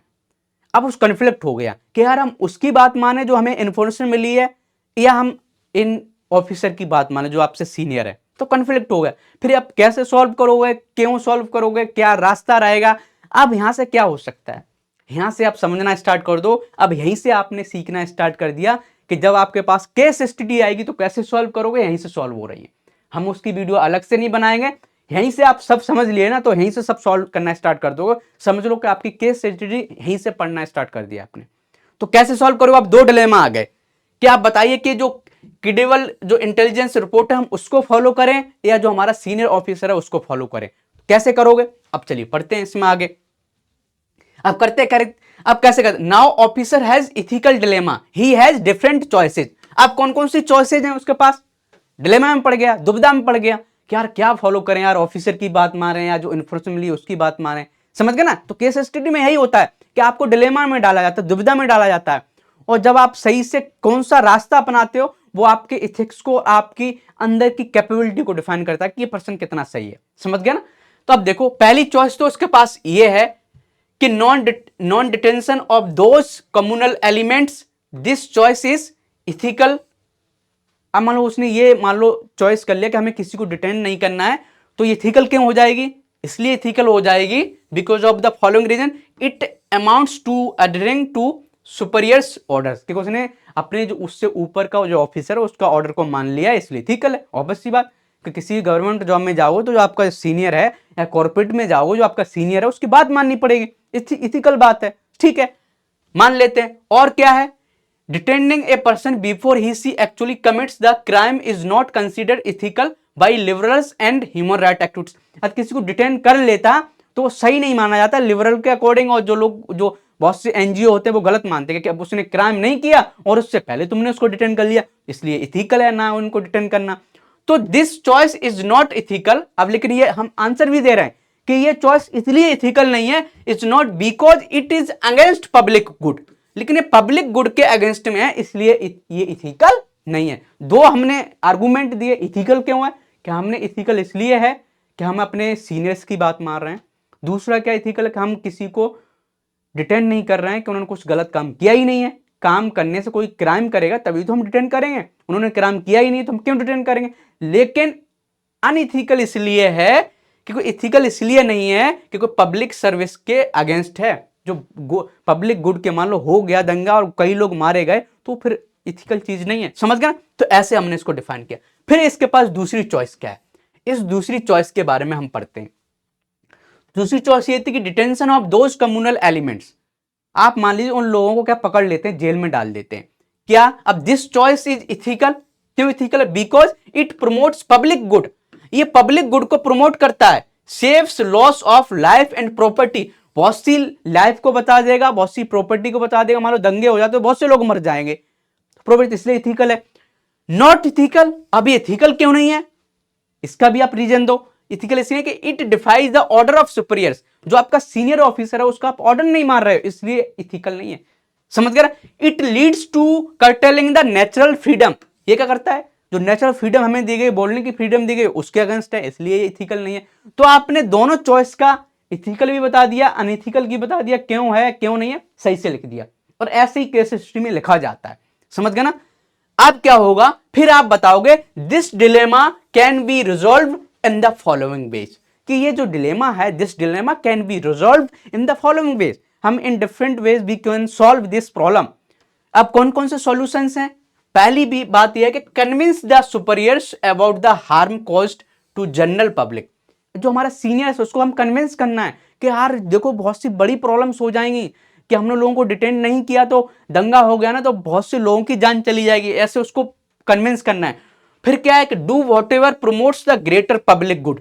आपको जो काम करना है जिसमें पब्लिक का ज्यादा से ज्यादा भला होना है वो काम करना है, फिर उसके बाद उसकी रिपोर्ट लगा के सही से उसको दे देना है। तो ये हमारा आपका रास्ता होना चाहिए, ऐसे आपका डिलेमा सॉल्व हो सकता है। ठीक है, अब हम बात करते हैं, ठीक है, कैसे उसको हमने केस स्टडी को सॉल्व किया था, समझ में आ गया वो बहुत अच्छे से। पहले हमने चॉइस आपकी लिखी, वो इथिकल क्यों है उसको प्रूव किया, वो अनइथिकल क्यों है वो लिखा, फिर चॉइस आपके पास दूसरा था उसका क्यों इथिकल है क्यों नहीं इथिकल है, फिर आपने सॉल्यूशन दिया कि हमें करना क्या है, आपका कोर्स ऑफ एक्शन क्या है, किस एक्शन को अपनाओगे वो आपको समझ में आ गया। अब हम थोड़ा देख लेते हैं कि डिलेमास इन पब्लिक इंस्टीट्यूशन, ये हेडिंग है हमारी, देखो हम हेडिंग के अकॉर्डिंग चलते हैं। मेरा सिंपल तरीका यही है कि मैंने फर्स्ट अटेम्प्ट में यूपीपीसीएस निकाला था, वो रीजन ये था मैंने सिलेबस को पकड़ा था, ज्यादा मेहनत नहीं की थी, और ज्यादा कर ले तो और अच्छा हमारा रैंक आता, समझ गए ना। तो चीजें देख लेते हैं कि डिलेमास इन पब्लिक इंस्टीट्यूशन। अब पब्लिक इंस्टीट्यूशन में क्या क्या डिलेमास आते हैं, वो क्या होते हैं? सुपीरियर डायरेक्टिव मींस जो आपका सीनियर है वो कुछ ऑर्डर दे रहा है और पब्लिक गुड कुछ और है, जो अभी कन्फ्लिक्ट, यही हम देख के आ रहे थे कि दो में कन्फ्लिक्ट हो रहा है कि हम कुछ काम अच्छा करना चाह रहे हैं लेकिन सीनियर्स नहीं करने दे रहा, ये कन्फ्लिक्ट हो सकता है। सीक्रेसी वर्सेस ट्रांसपेरेंसी, कुछ चीजें ऐसी होती हैं डिपार्टमेंट में, कुछ चीजें नहीं बतानी है और कुछ चीजें ऐसी ट्रांसपेरेंसी, तो कभी कभी कन्फ्लिक्ट हो यार बताएं ये चीज के नहीं बताएं।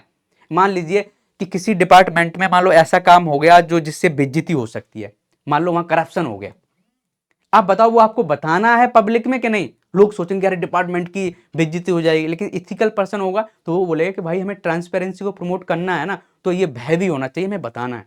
तो समझ कन्फ्लिक्ट आता है कि सीक्रेसी रखें या ट्रांसपेरेंसी रखें। फिर ऐसी प्रेफरेंशियल ट्रीटमेंट, आप किसी को प्रेफरेंस देना चाह रहे हो, नॉन डिस्क्रिमिनेशन, इसके बीच में वो हो सकता है कन्फ्लिक्ट। जैसे मान लीजिए आप किसी मान लो कॉर्पोरेट ऑफिस में बहुत बड़ी पोस्ट पर है और किसी जॉब के लिए इंटरव्यू लेते हैं और आपका वहां पर भाई आ जाता है, तो आप उसको क्या करते हो, प्रेफरेंशियल ट्रीटमेंट दे दो, या फिर आपकी जो वैल्यूज है क्या नॉन डिस्क्रिमिनेशन, किसी के साथ डिस्क्रिमिनेशन नहीं करना, इससे भी बेहतर लोग हैं हमारे पास, समझ गए ना। तो कन्फ्लिक्ट कैसे क्रिएट होता है वो हमने एग्जांपल। ऑनेस्टी वर्सेस इफिशिएंसी, कभी कभी ऐसा दिखेगा कि यार ऑनेस्टी में और इफिशिएंसी में हो जाएगा, हम काम ही नहीं कर रहे हैं, इफिशिएंसी हम कम किए हैं, तो समझ गए ना, ऐसे करना। रूल वर्सेस फ्लेक्सिबिलिटी, इसका मैंने एग्जांपल दिया था कि रूल में लिखा था कि इन लोगों को घर दिया जाएगा, एक बुढ़िया खड़ी थी आपके सामने, वो सच में डिजर्व करती थी, और लोग ऐसे लिस्ट में ऐसे लोग थे कि जिनको घर नहीं देना चाहिए था, जो अमीर हैं, बस उन्होंने अपने नॉलेज का फायदा उठा के वो लिस्ट में आ गए। गांव में ऐसा होता है बहुत से, आप गांव में देखोगे बहुत पैसे वाले लोग घर पर घर लेते रहते, हमने देखा है गांव में कि जो थोड़े एडुकेट हैं, जिनके पावर है, जिनको लोग जानते हैं, जिन्होंने वोट्स दिए गए हैं और उनका प्रधान जाना माना है, तो कन्विंस कर लेता है उसको कि नहीं भाई मुझे वोट तभी देंगे, और उसका बहुत पैसा वाला है, उसके घर में गाड़ी है लेकिन उसके बच्चे घर बनवा लेते हैं, वो एक गरीब बेचारा, उसको कोई नहीं जानने वाला, उसको नहीं, तो समझ गए। तो रूल वर्सेस फ्लेक्सिबिलिटी होनी चाहिए। कैसे नहीं, रूल में लिखा है लिस्ट में तो इन्हीं लोगों, नहीं भाई फ्लेक्सिबिलिटी लो, जो सच में डिजर्व करता है उसके लिए कुछ अलग फ्रेमवर्क बनाओ ना आप। ये समझ में आया? हिंदी वाले दोस्त यहां से पढ़ सकते हैं। अब देख लेते हैं कि dilemma between preferential treatment and non discrimination, इस डिलेमा को उन्होंने डिफाइन किया है, ठीक है, और उसको हम पहले डिफाइन कर चुके थे, आपने देखा होगा, तो कुछ को तो देखो प्रेफरेंशियल ट्रीटमेंट जो होता है refers to favourable treatment to a few, ऐसे फ्यू क्या है, बीकर सेक्शन को आप मान लो कुछ ट्रीटमेंट दे सकते हो, समझ गए ना, एज अगेंस्ट रेस्ट, तो ये कंपेशन कहलाएगा, समझ गए ना। कि जैसे मान लीजिए कभी यहाँ प्रेफरेंशियल ट्रीटमेंट कुछ गरीब लोगों को देना पड़ता है कि नहीं यार ये गरीब लोग है, क्यों दोगे, रीजन क्या है, कंपेशन गरीब लोगों के प्रति देना चाहिए। ये आपको non discrimination refers to same treatment to all sections of society, equality and impartiality. जब हम नॉन डिस्क्रिमिनेशन प्रमोट करते हैं तो इसका मतलब ये कि सबको इक्वलिटी और इम्पार्शियलिटी को प्रमोट कर रहे हैं, समझ गए आप, तो ये होता है। अब बात करते हैं this dilemma can be resolve in the following veg, कैसे, मान लो डिलेमा कभी होता है आपकी कि किसी वीकर सेक्शन को हमें वो देना है, क्या कुछ स्कीम प्रोवाइड करनी है, उनके पास थोड़ा कंपेशन दिखाना है, तो कैसे करोगे, preferential treatment only till A limited period until the under privileged section build their capability, कि ट्रीटमेंट जो दे रहे हो किसी भी सेक्शन को दे रहे हो, वीकर सेक्शन को दे रहे हो, गरीब लोगों को दे रहे हो, तो उनको तब तक देना कि जब तक वो अंडर प्रिविलेज जो लोग हैं उनकी कैपेबिलिटी बन जाए। कैपेबिलिटी बनाने में उनको हमें कुछ रिजर्वेशन देना चाहिए। कहने का मतलब जैसे कोई गरीब इंसान है, उनको पढ़ाने में इन्वेस्ट करो, जब पढ़ जाएगा ना कैपेबिलिटी तो खुद अपना रास्ता में, अब ये नहीं कि जॉब में उसको प्रमोशन, ऐसा ये बताना चाह रहा है कि ऐसा हम कर सकते। Preferential treatment in capacity building but not in employment opportunity. समझ गए ना, कैपेबिलिटी बिल्डिंग में आप दे सकते हो। अब preferential treatment only once time for a family, किसी भी फैमिली में एक बारी प्रेफरेंशियल ट्रीटमेंट दो, उसको हमने सही से उसको सपोर्ट कर दिया, यानी कि बार बार देते जा रहे हो, ये फिर खिलाफ है। ये समझ गए कैसे इथिकल हो सकता है प्रेफरेंशियल ट्रीटमेंट, ये बात की गई यहां पर। आप क्या है, dilemma between being rule bound and flexibility, के रूल के अकॉर्डिंग चलें या फ्लेक्सिबिलिटी के, दोनों में डिलेमा। तो इस डिलेमा को क्यों उठता है, ये क्यों डिलेमा क्रिएट होता है? Many rules are made in the past, बहुत से जो रूल हैं वो पास्ट के बने हुए हैं।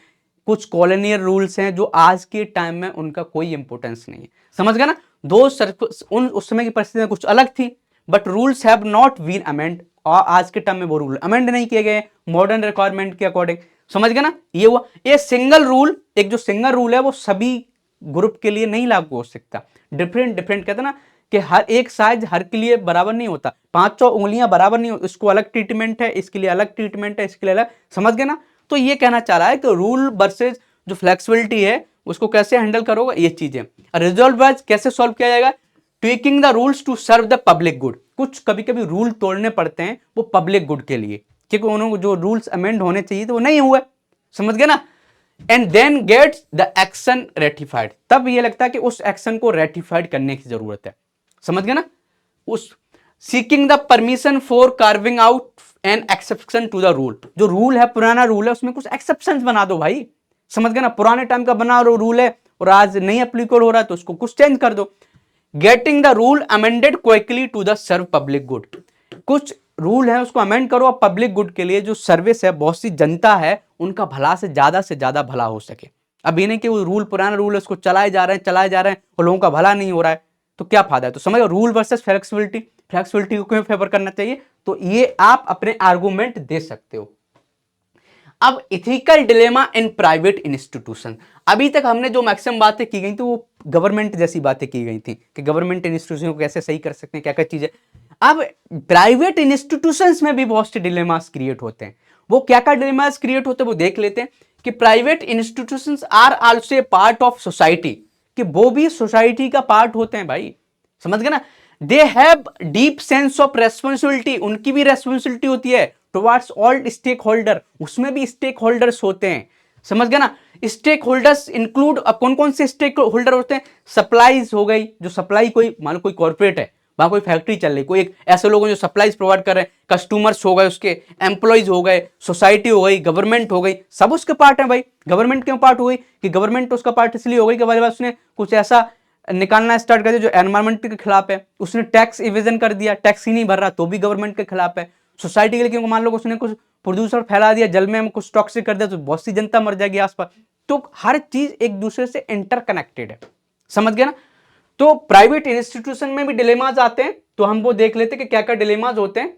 ठीक है, अब ये डिलेमाज क्या होते हैं? Ethical dilemmas in private institution क्या हो? This sense of responsibility by makes even private institution observe ethical principles, कि जब एक उसको रेस्पॉन्सिबिलिटी जाती है तो प्राइवेट जो ऑर्गेनाइजेशन है उनकी भी रेस्पॉन्सिबिलिटी बनती है कि यार हम लोगों का भला करें। ठीक है, this give rise to ethical dilemmas in private institutions one age, तो कहते प्राइवेट इंस्टीट्यूशन में भी डिलेमास हैं। अब डिलेमास क्या होते हैं? डिलेमास इन प्राइवेट इंस्टीट्यूशंस वो क्या क्या हो सकते हैं? Profit versus social responsibility. अब एक कंपनी वो प्रॉफिट सोचे जा रही है और सोशल जो उसकी रेस्पॉन्सिबिलिटी वो नहीं सोच रही है। समझ गया ना, तो प्रॉफिट को एक लिमिट तक उसको करना है और जनता का भी भला करना है। अब रिलायंस जियो के बस उसने मोबाइल का मान लो बात करें, रिचार्ज की बात करें, अब इतना महंगा कर दिया कि बस प्रॉफिट सोच रही है, लेकिन गरीब लोग उसको नहीं यूटिलाइज कर पाएंगे, तो हम कैसे बात करें कि हम इंडिया में डिजिटल रिवॉल्यूशन लेके आ रहे हैं, हर गरीब के पास मोबाइल होगा, हर गरीब के पास इंटरनेट होगा? नहीं होगा ना। तो समझ गया, इसमें डिलेमा हो सकता है। प्रॉफिट वर्सेज एम्प्लॉइज वेलफेयर, अब मान लो बस कंपनी के जो ओनर्स है वो पैसा कमाने में लगे, तो फिर एम्प्लॉय का वेलफेयर कैसे होगा? तो यहाँ कन्फ्लिक्ट हो सकता है, profit versus employ welfare. Automation versus employment, आपने देखा होगा कि ऑटोमेशन आजकल कंपनीज क्या है, लोगों ने रोबोट लगाना स्टार्ट कर दिए। समझ गया ना। एआई का नाम सुना होगा बहुत अभी, आर्टिफिशियल इंटेलिजेंस का, चैट जीपीटी का नाम सुना होगा, बहुत ज्यादा न्यूज में रहती है कि नहीं भाई चैट जीपीटी आने से अब तो एकदम बहुत सी जॉब्स चली जाएंगी, समझ गया।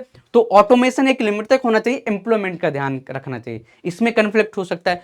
प्रोमोटर्स वर्सेज शेयर होल्डर्स, भाई ये कुछ कंपनी में कुछ लोग ऐसे होते हैं इन्वेस्टर्स होते हैं, कुछ लोगों ने अपना शेयर होल्डर खड़ा रखा है, भाई मनी लगा रखा है, तो कभी कभी उसमें दिक्कत हो जाती है, उनमें भी कन्फ्लिक्ट होता है, वो ज्यादा बेनिफिट ये सोच रहा है, ये बेनिफिट ज्यादा अपना सोच रहा है, तो दोनों में अब कैसे रिजोल्व किया जाएगा वो हम आगे पढ़ेंगे, ठीक है।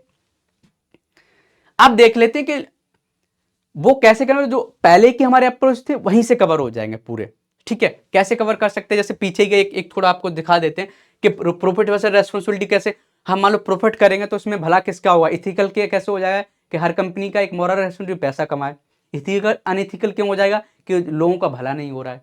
फिर ये सोशल रेस्पॉन्सिबिलिटी इथिकल कैसे हो जाएगी, ज्यादा लोगों का भला, ज्यादा भला हम कर रहे हैं तो अनइथिकल कैसे हो सकती है कि जो पर्सन जो कंपनी चला रहे हैं उसका जो मॉरल रेस्पॉन्सिबिलिटी उसके खिलाफ जा रही है। फिर हम क्या करें, फिर ये बोल रहे हैं कि बैलेंस वे से उसको कुछ प्रॉफिट कमाना है और बैलेंस वे से एक सोशल रेस्पॉन्सिबिलिटी, तो एक जो पिछला है उसको सही से देखोगे तो चीजें क्लियर हो जाएंगी, ठीक है। अब लॉज हो गए, रूल्स हो गए, रेगुलेशंस हो गए, कंसर्न्स हो गए, उसको हम डिफाइन करेंगे।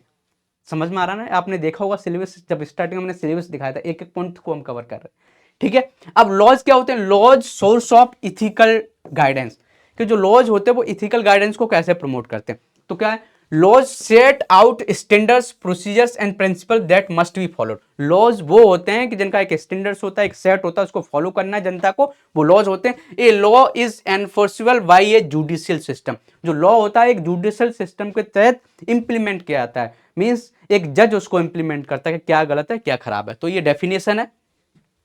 ए law essentially has three feature, एक जो लॉ होता है उसके पास तीन फीचर होना बहुत जरूरी है। वो पहला क्या है कि उसका कोडिफिकेशन होता है, एक कोड बनता है, लिखित में होता है। It is enacted formally by governing authority, एक गवर्नमेंट उसको इंप्लीमेंट करती है। Deviation from the provision of the law, किसी भी डेविएशन करते हो, deviation from the law, it can imply the penalty on this on that person, जो person जो उसको फॉलो नहीं कर रहा है उस पर वो क्या हो जाएगी, पेनल्टी लगा सकता है, ठीक है। तो ये चीजें हैं। Law should be lay down conduct that is good for individual as well society, एक लॉ ऐसा होना चाहिए जो सबके लिए अच्छा हो। अब ऐसे लॉ नहीं बनाने देंगे वो अनइथिकल, वो क्यों नहीं, आपको आगे पढ़ेंगे अनइथिकल लॉ कैसे होते हैं। As the degree of democracy in governance increase, बहुत अच्छा कोटेशन है, सबको लिख लेना है, कहीं पर भी यूज कर सकते हो। कहने का मतलब जैसे ही डिग्री ऑफ डेमोक्रेसी बढ़ती है गवर्नेंस में, वैसी law marches towards ethics. Democracy बढ़ेगी तो आपके लॉज क्या हो जाएंगे, बहुत इथिकल लॉज होंगे। डेमोक्रेसी घटेगी आपके लॉज खराब हो जाएंगे। देख लो चाइना में लोगों को इतना काम कराया जाता है कि लोगों की जो वेलफेयर की बात है वो नहीं होती। आप जर्मनी को देख लो, उस टाइम जब हिटलर के टाइम पर डेमोक्रेसी नहीं थी, एक पर्सन के हाथ में पूरा जिम्मेदारी, तो क्या हुआ, लोगों को मरवा दिया था, समझ गए ना। तो laws can be used for making peace in society और रनिंग द सोसाइटी। कहने तो लॉ या तो पीस के लिए बन सकता है या फिर सोसाइटी को रन करने के लिए बन सकता है, समझ गए ना। तो लॉज बहुत जबरदस्त चीज है। दे मे इन फेवर ऑफ सोसाइटी और सेल्फिश गेन, कुछ अपने सोसाइटी के भले के लिए लॉ बना सकते हैं, कुछ अपने भले के लिए लोग बना सकते हैं। Selfish gain of government, government अपने फायदे के लिए बना सकती है। अब जैसे laws enacted by Nazi regime, जो नाजी गवर्नमेंट ने जो बनाए थे लॉ, वो क्या थे, ज्यूज के खिलाफ थे, ज्यूज को मरवा दिया था, तो वो क्या थे, अनइथिकल थे, नॉट इथिकल, इथिकल नहीं थे। Laws for slavery was not ethical, slaves को काम कराने के जो लॉज बनाए थे कि स्लेव से काम करवाना है, वो इथिकल नहीं थे। तो बहुत से लॉज ये ना कि इथिकल होंगे, वही लॉज इथिकल होंगे जो सही से सबका पब्लिक गुड, मींस लोगों का भला सोच रहे होंगे। नहीं भला सोच रहे होंगे तो लॉज भी इथिकल नहीं होते हैं। लॉज का मतलब ये नहीं कि कुछ भी लॉ बना दिया और वो इथिकल हो, नहीं, खराब भी हो सकता है। एग्जाम्पल दे सकते हो, in Indian context scores of laws, बहुत से लॉज थे enacted by British was not ethical, British ने बहुत से लॉज बनाए थे इंडिया में लेकिन वो इथिकल नहीं थे। आप यही समझ सकते हो, जो रॉयल्ट एक्ट था जिसमें किसी भी पर्सन को एकदम जेल में डाल दे, वो इथिकल नहीं था, समझ गए ना। एक पर्सन के पास नेचुरल फ्रीडम है, उसके पास बोलने की फ्रीडम है, आप कैसे किसी को डाल दोगे बिना उसके, समझ गए ना। तो बहुत सी चीज थी।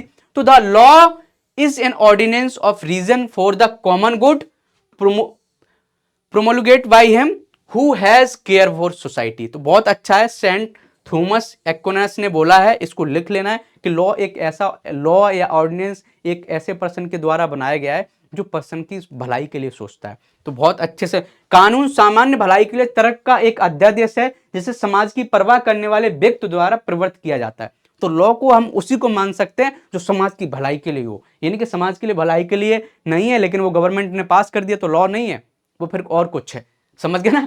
तो यहाँ से आप समझ सकते हो, ये दे सकते हो कि लॉ के ऊपर कोई क्वेश्चन आए तो इसको जरूर लिख लेना है। इसलिए हम देखो जहाँ जरूरत पड़ती है वहाँ कोटेशंस डाल रहे हैं, बहुत अच्छे नोट्स हैं, तो इसको सही से आप लिख सकते हो।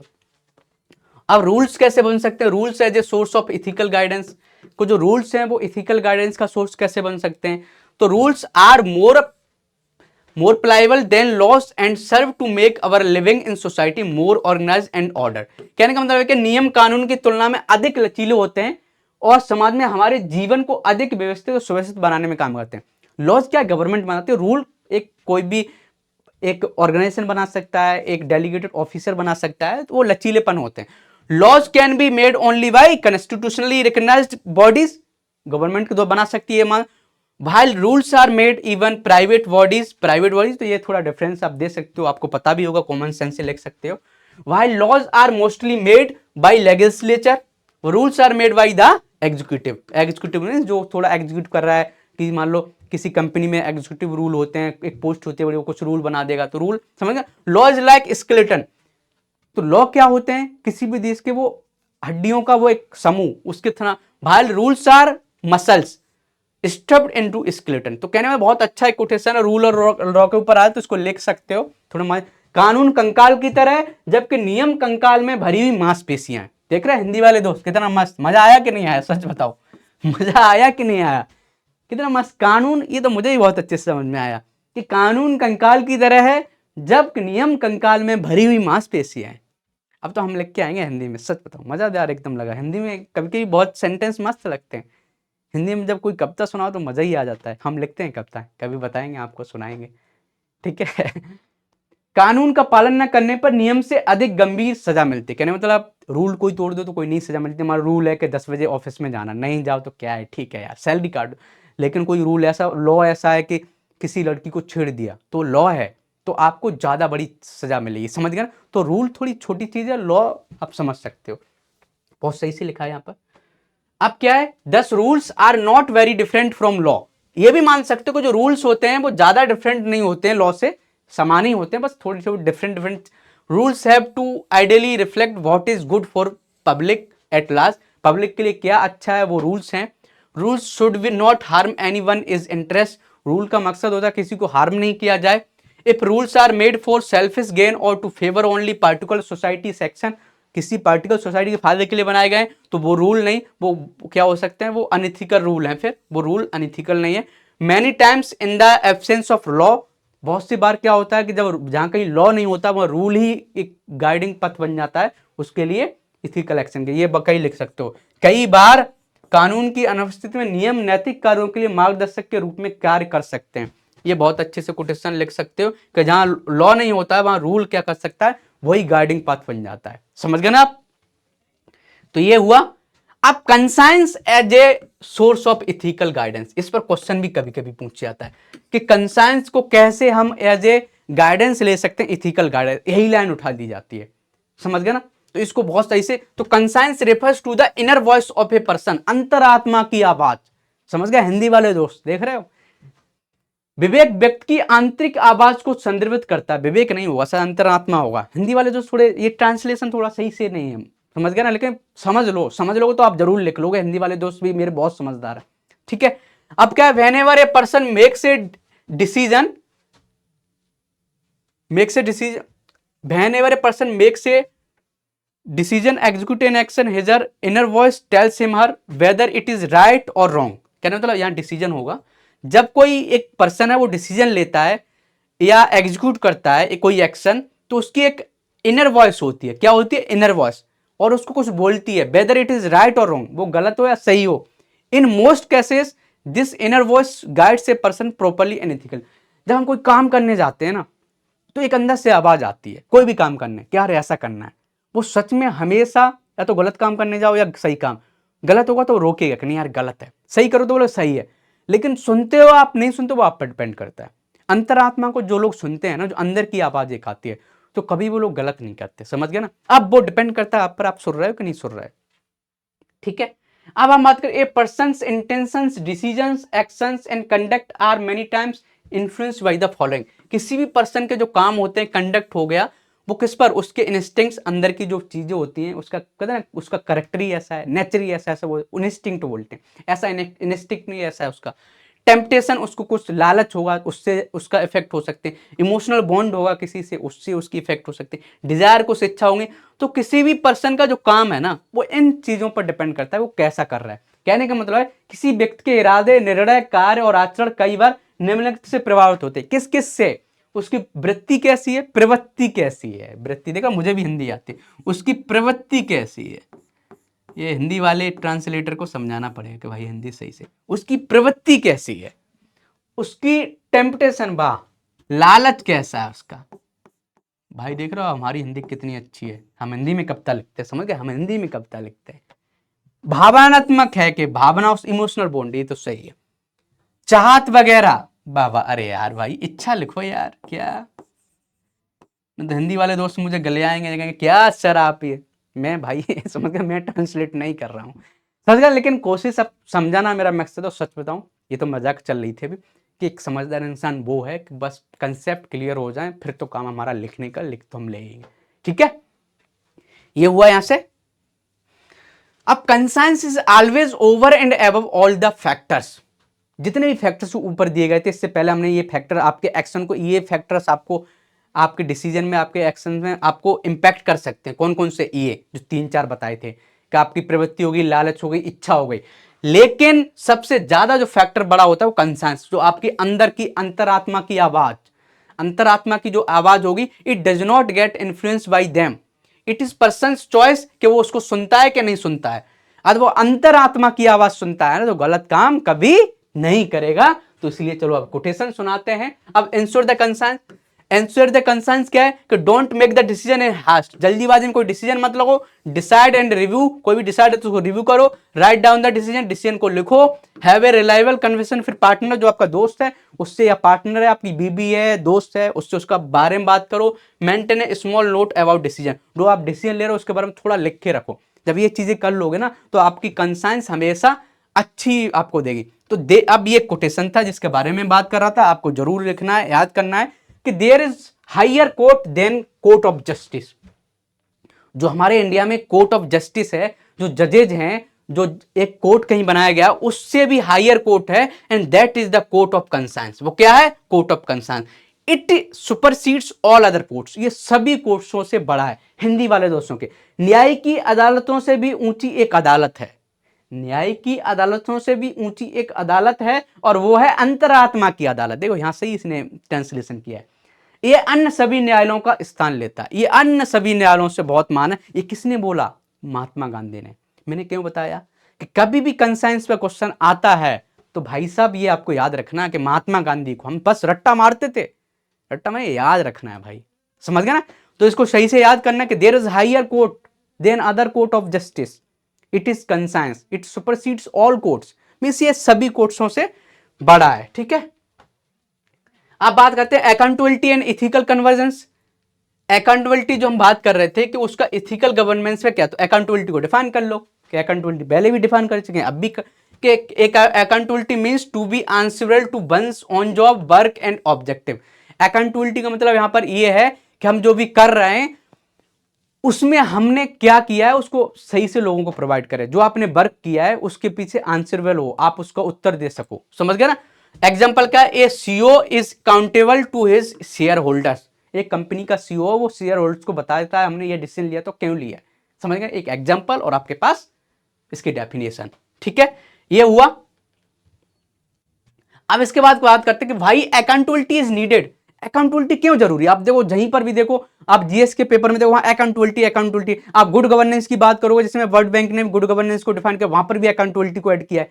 तो अब बात कर लेते हैं कि अकाउंटेबिलिटी होती क्या है। A accountability makes a person more careful in deciding और acting, this increase the quality of decision और एक्शन। कहने का मतलब क्वालिटी ऑफ डिसीजन आपका सही हो जाता है, आपकी एक्शन सही हो जाती है, समझ गए ना। डिस्करेज बैड एंड इनफिशिएंट वर्क, वो गलत कामों को और इनफिशिएंट वर्क को रोक देती है आपकी अकाउंटेबिलिटी। कि आप बताओ, आप अकाउंटेबिलिटी बढ़ जाएगी तो आप खुद ही गलत काम नहीं करोगे, इनएफिशिएंट नहीं होगा, सही से काम करोगे। एक accountability encourage good work because due to rewarding. आप देखो कोई भी अकाउंटेबिलिटी तो रिवार्डिंग, आप सही से काम कर रहे हो। जैसे मान लो चलो एक मैं अकाउंटेबिलिटी का बहुत अच्छा एग्जांपल है, मैं वीडियो बनाता हूँ तो मेरी अकाउंटेबिलिटी कई तरीके से लोग देखते हैं। कैसे? आपकी कमेंट्स आती हैं, उसमें कमेंट्स में आप कैसा कमेंट्स कर रहे हो उसके अकॉर्डिंग टीचर को डिसाइड किया जाता है कि ये सही काम कर रहा है कि नहीं कर रहा है। समय उसका रिव्यू किया जाता है कि कितने लाइक्स आए और क्या आपने बोला गया है।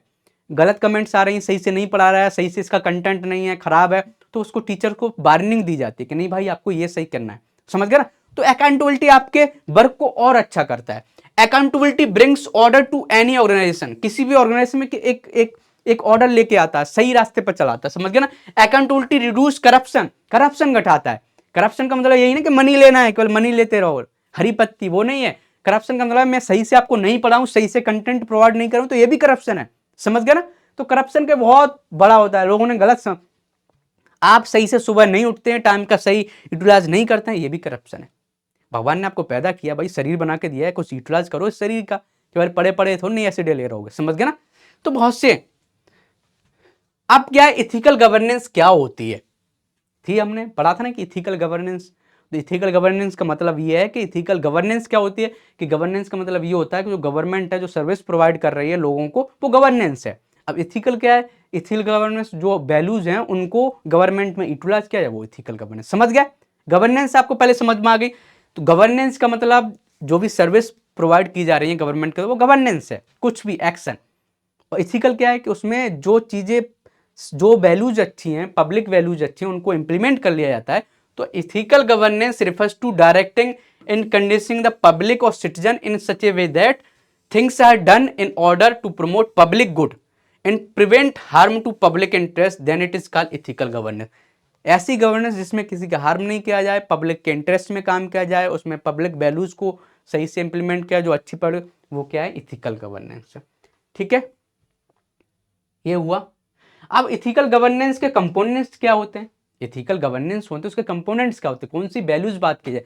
तो इथिकल गवर्नेंस के अकाउंटेबिलिटी एंड रेस्पॉन्सिबिलिटी कंपोनेंट है, ओपननेस एंड ट्रांसपेरेंसी होनी चाहिए, डिसेंट्रलाइजेशन होना चाहिए, डेवोल्यूशन होना चाहिए, corruption free and public service. तो ये इसकी अच्छे से पॉइंट लिख लेना, जैसे बने हुए हैं वैसे ही लिख लेना, तो ये आपको सही से समझ में आ गए होंगे। ठीक है, our relationship between accountability and ethical governance.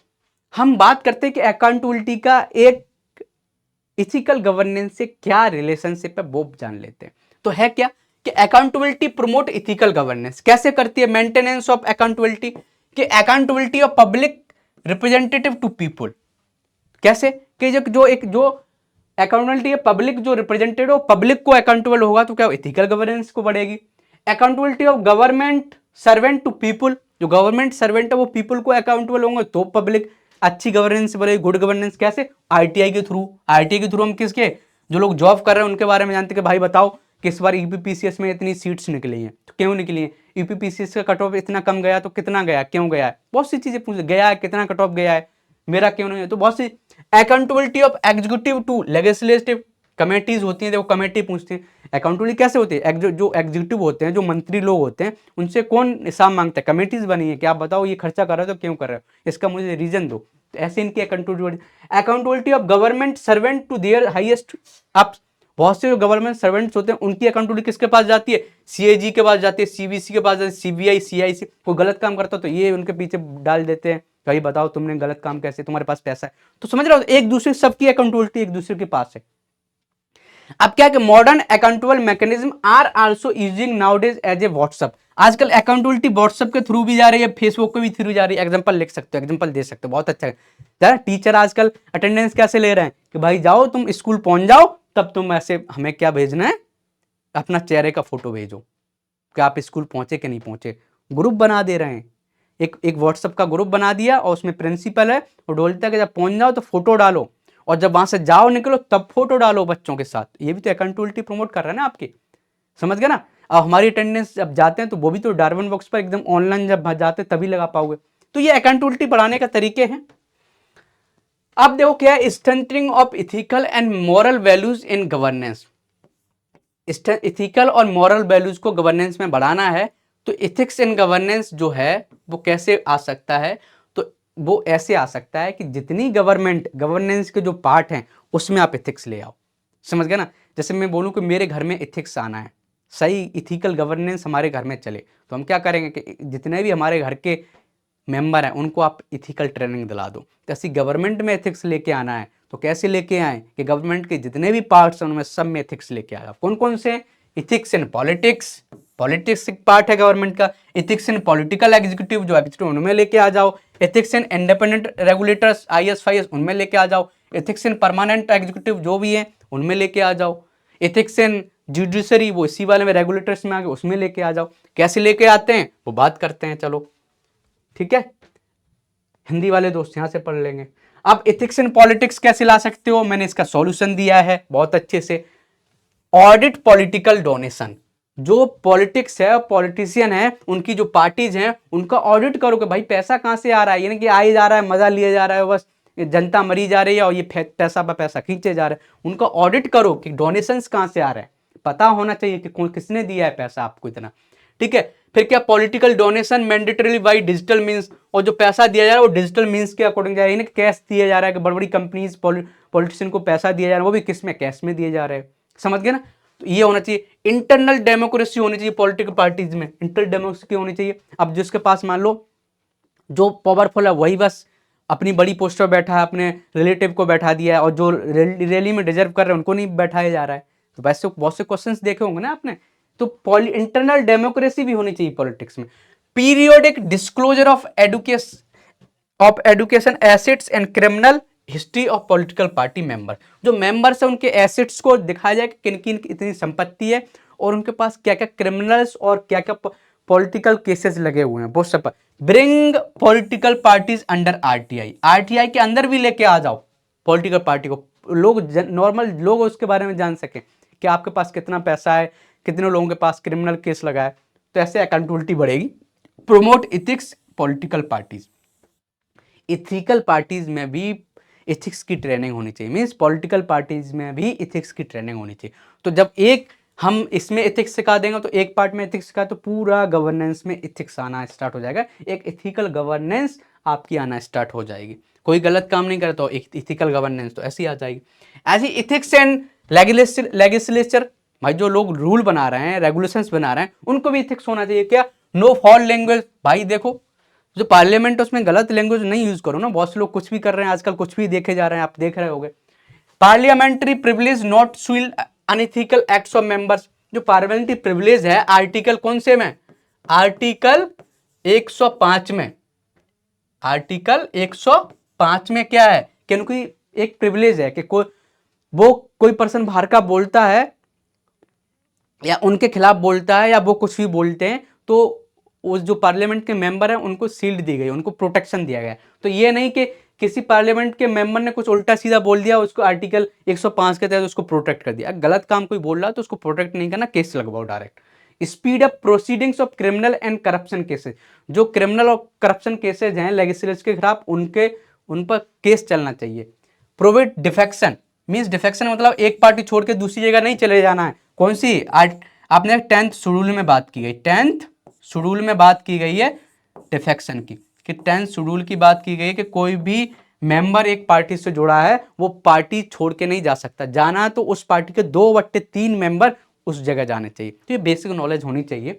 फिर क्या, separate bench to hear election petition, कोई भी इलेक्शन पर कोई वो लगता है कहीं गलत तरीके से इलेक्शन हुए हैं और उस पर कोई केस लगता है, उसके लिए एक अलग वो बना दिया जाए, क्या, एक सेपरेट बेंच बना दी देनी चाहिए केस सुनने के लिए। तो ऐसे हम तरह इथिकल गवर्नेंस बढ़ा सकते हैं, ठीक है।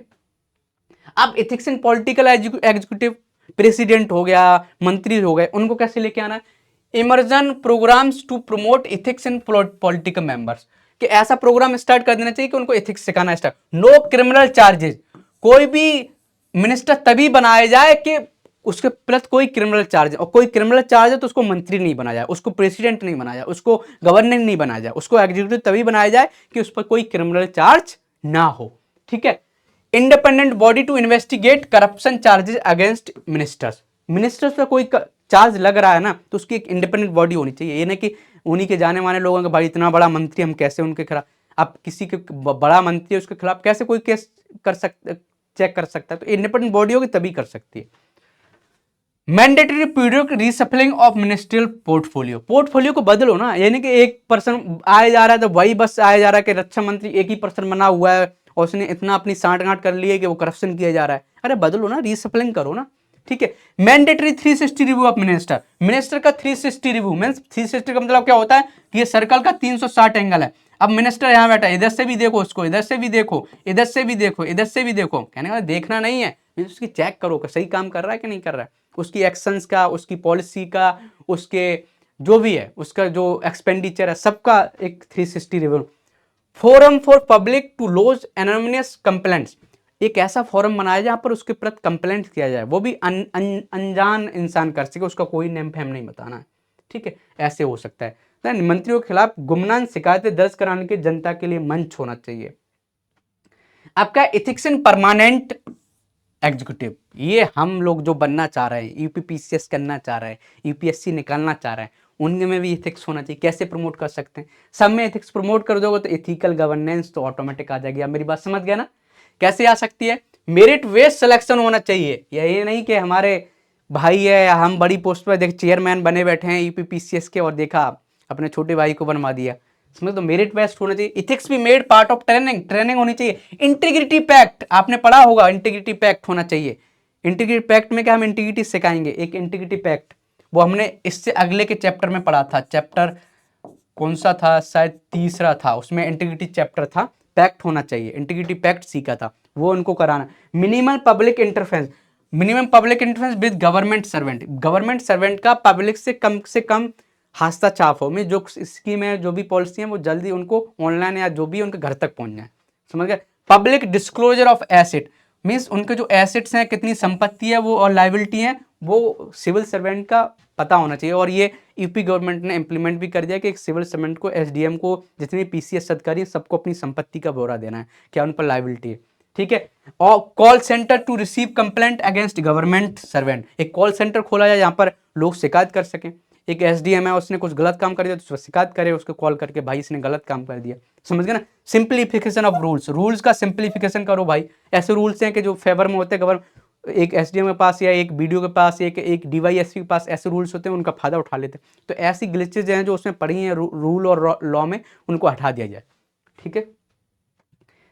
मेरे दोस्त हैं, योग्यता आधार चयन, हिंदी वाले दोस्त बहुत अच्छे से कर सकते हैं। नो कन्फ्लिक्ट ऑफ इंटरेस्ट, ये एथिक्स एंड रेगुलेटर्स जो रेगुलेट कर रहे हैं, नो कन्फ्लिक्ट ऑफ इंटरेस्ट। ऐसा नहीं कि कन्फ्लिक्ट ऑफ इंटरेस्ट हो रहा है, एक जज बैठा है और वहां पर उसका बेटा आया, उस पर केस लगा, उसको खुद रहा है। अब बताओ, एक पुत्र अपने बेटे को लगता सजा सुना पाएगा? इमोशनली अटैच है, नहीं सुना पाएगा। तो नो कन्फ्लिक्ट ऑफ इंटरेस्ट, कुछ भी काम कर रहा है कन्फ्लिक्ट ऑफ इंटरेस्ट नहीं होना चाहिए, है तो छोड़ के चले जाओ आप। ऑब्जेक्टिव सिलेक्शन ऑफ फंक्शनरीज, आपका जो भी है पदाधिकारियों का वस्तुनिष्ठ चयन होना चाहिए, एक ऑब्जेक्शन के साथ चयन होना चाहिए। नो पोस्ट रिटायरमेंट पोस्टिंग, कोई बड़ी पोस्ट पे इंसान है, जज है, और जब वो रिटायर्ड हो जाए तो उसको दूसरी जगह कोई पोस्टिंग ना दो, ना तो आप पोस्टिंग दोगे, कहने गवर्नमेंट फिर उसको फायदा उठाएगी कि भाई तुम ऐसा काम कर दो, हम बाद में तुम्हें वहां पर पोस्ट कर देंगे रिटायरमेंट, तो उसको लालच मिल जाएगा, तो गलत काम करेगा। तो ऐसा नहीं। कंसाइज रेगुलेशन, समझ गए ना? तो संक्षिप्त विनियम होना चाहिए, जो रेगुलेशन होना चाहिए बहुत सिंपल और सादा होना चाहिए, जिससे गलत यूटिलाइज नहीं हो उनका, ठीक है। अब हम बात करते हैं लगभग ethics in international relations. International relation में इथिक्स कैसे आता है? अभी तक हमने अपनी क्या बात की थी, कौन कौन सी वैल्यूज है, पब्लिक सर्विस वैल्यूज जो आज इंपॉर्टेंस रखती है, पुरानी कौन सी जो हट गई, नई कौन सी यानी वो आ गई, उनको डिफाइन किया था, ठीक है, वो अभी बताएंगे। अब क्या है कि ethics and international relation, international relation में एथिक्स क्या होता है? तो international relation refer to the interaction of countries with other countries in strategic, किसमें? स्ट्रेटजी में, इकोनॉमिक में, पॉलिटिकल में, सोशल में एंड अदर स्फीयर। तो एक देश दूसरे देश से जब इंटरेक्ट करता है किसी भी टर्म में, पॉलिटिकल टर्म में करे, इकोनॉमिकल टर्म में करे, या सोशल टर्म में करे, या स्ट्रेटजी के टर्म में करे, तो उसको बोला जाता है इंटरेक्शन, इंटरनेशनल इंटरेक्शन या इंटरनेशनल रिलेशंस, ठीक है। दस ethics in international relations refers to the guide to good and bad in a nation's interaction with other nation in strategic, social, economic and political and other sphere। कोई भी ethics भी यहाँ पर भी implement होता है कि किसी देश से हमारे जो रिलेशनशिप है, जो इंटरेक्शन हो रहा है, वो इथिकल है या नहीं है, वो डिपेंड करेगा आने वाली चीज़ों पर, कैसे वो बैड है या सही है, वो उस पर डिपेंड करता है, ठीक है। अब जो है कोई भी determinants of international relation, IR का मतलब यहां पर है इंटरनेशनल रिलेशन, इंटरनेशनल रिलेशन, ठीक है। आईआर का मतलब आप समझ गए होंगे, ठीक है। इंटरनेशनल रिलेशन, तो डिटरमिनेंट्स ऑफ इंटरनेशनल रिलेशन का क्या है, एक तो हमारी सोवरेनिटी होती है कि हमें जो फ्रीडम, हमें कोई भी हस्तक्षेप नहीं कर सकता। नेशनल इंटरेस्ट होते हैं, ये देखा है नेशनल का क्या इंटरेस्ट है, हमारी सोवरेनिटी क्या है, इंटरेस्ट ऑफ ह्यूमनिटी, मानवता का क्या है। तो ये फैक्टर्स, 3 फैक्टर्स होते हैं जो हमारे इंटरनेशनल रिलेशन को इफेक्ट करते हैं, और इसको सही से बना लेना है, ठीक है। अब कैसे करना है ये तो हिंदी में, अब देख लेते हैं। Thus any interaction in international relations would become ethical, कि वो ethical हो जाएगा if it is satisfy all 3 following criteria, कि तीनों क्राइटेरिया फॉलो कर ले। कौन कौन से criteria, promoting of national interest, हमारे देश के भले में कोई काम है तो हमारा वो इंटरनेशनल रिलेशनशिप सही हो जाएगा। Non harming the interest of any section of humanity, किसी मानवता के खिलाफ नहीं है तो वो इथिकल हो जाएगा। Non interference in the sovereignty of other nation, किसी सोवरेनिटी को खराब नहीं कर रहा है, कहने मतलब पहला ये होना चाहिए, पहला ये, दूसरा ये और तीसरा ये। जब ये तीनों चीज हो जाएंगी तो ये थे। इस प्रकार अंतरराष्ट्रीय संबंध में कोई भी बातचीत नैतिक हो जाएगी यदि वह निम्न मानदंडों को करती है। वो क्या है, राष्ट्रीय हितों को बढ़ावा देना, को किसी भी वर्ग के हितों को नुकसान न पहुंचाना, दूसरे राष्ट्रों की संप्रभुता में हस्तक्षेप न करना। इन्होंने पॉइंट छोड़ दिए हैं, ठीक है। इधर लिख लेते हैं 1 2 3, ठीक है। ऐसे कर सकते हो, समझना जरूरी है, कंसेप्ट क्लियर होना ना, फिर अपनी भाषा में लिख लेना, ठीक है। अब इथिकल, अब देखा important of international relation and their ethicality, कि कभी कभी जो हमारा युद्ध है वो इथिकल कब हो जाता है। युद्ध भी तो होता है ना इंटरनेशनल रिलेशन में, हमारे चाइना से कभी कभी युद्ध हो जाता है, बीच में हो गया था, पाकिस्तान से ही वो इन युद्ध हुए हैं, अपने 1971 में हो गया था बांग्लादेश बनाने के लिए, 1999 में भी हुआ था। तो इथिकल कब हो जाएगा, टू प्रोटेक्ट वंस सॉवरेनिटी, अपनी संप्रभुता को बचाना तो इथिकल हो जाएगा। टू प्रोटेक्ट वंस रिसोर्सेज, अपने रिसोर्सेज को बचाना तो इथिकल हो जाएगा। To prevent any activity in other country that is likely to snowball into crisis in the given country, किसी दूसरी कंट्री को बचाना जहां पर वो उतना कैपेबल नहीं है, कोई देश दूसरे पर अटैक कर रहा है, वो कैपेबल नहीं है, तो उसको बचाना भी इथिकल है। जैसे क्या इंडिया ने क्या किया था, बांग्लादेश को एग्जांपल दे सकते हो। 1971 का जो वॉर था इंडिया ने क्यों किया था, उस देश को स्वतंत्र कराने, वहां पर इतने ऑपरेशन कर रहे थे, समझ गए, बहुत ज्यादा एक्सप्लोटेशन कर रहे थे बंगाली लोगों का, कौन, पाकिस्तान की सेना, तो समझ गए, तो वो इथिकल था। तो जो इंटरेक्शन ऑफ इंटरनेशनल वो किस टर्म में हो सकता है, वॉर के टर्म में भी हो सकता है, इंटरनेशनल फंडिंग के टर्म में भी होता है, इंटरनेशनल इन्वेस्टमेंट कब इथिकल माना जाएगा वो भी हम डिफाइन करेंगे। वॉर कब इथिकल माना जाएगा आपको डिफाइन कर दिया, इंटरनेशनल फंडिंग कब इथिकल मानी जाएगी आगे चल के पढ़ाते हैं, ठीक है।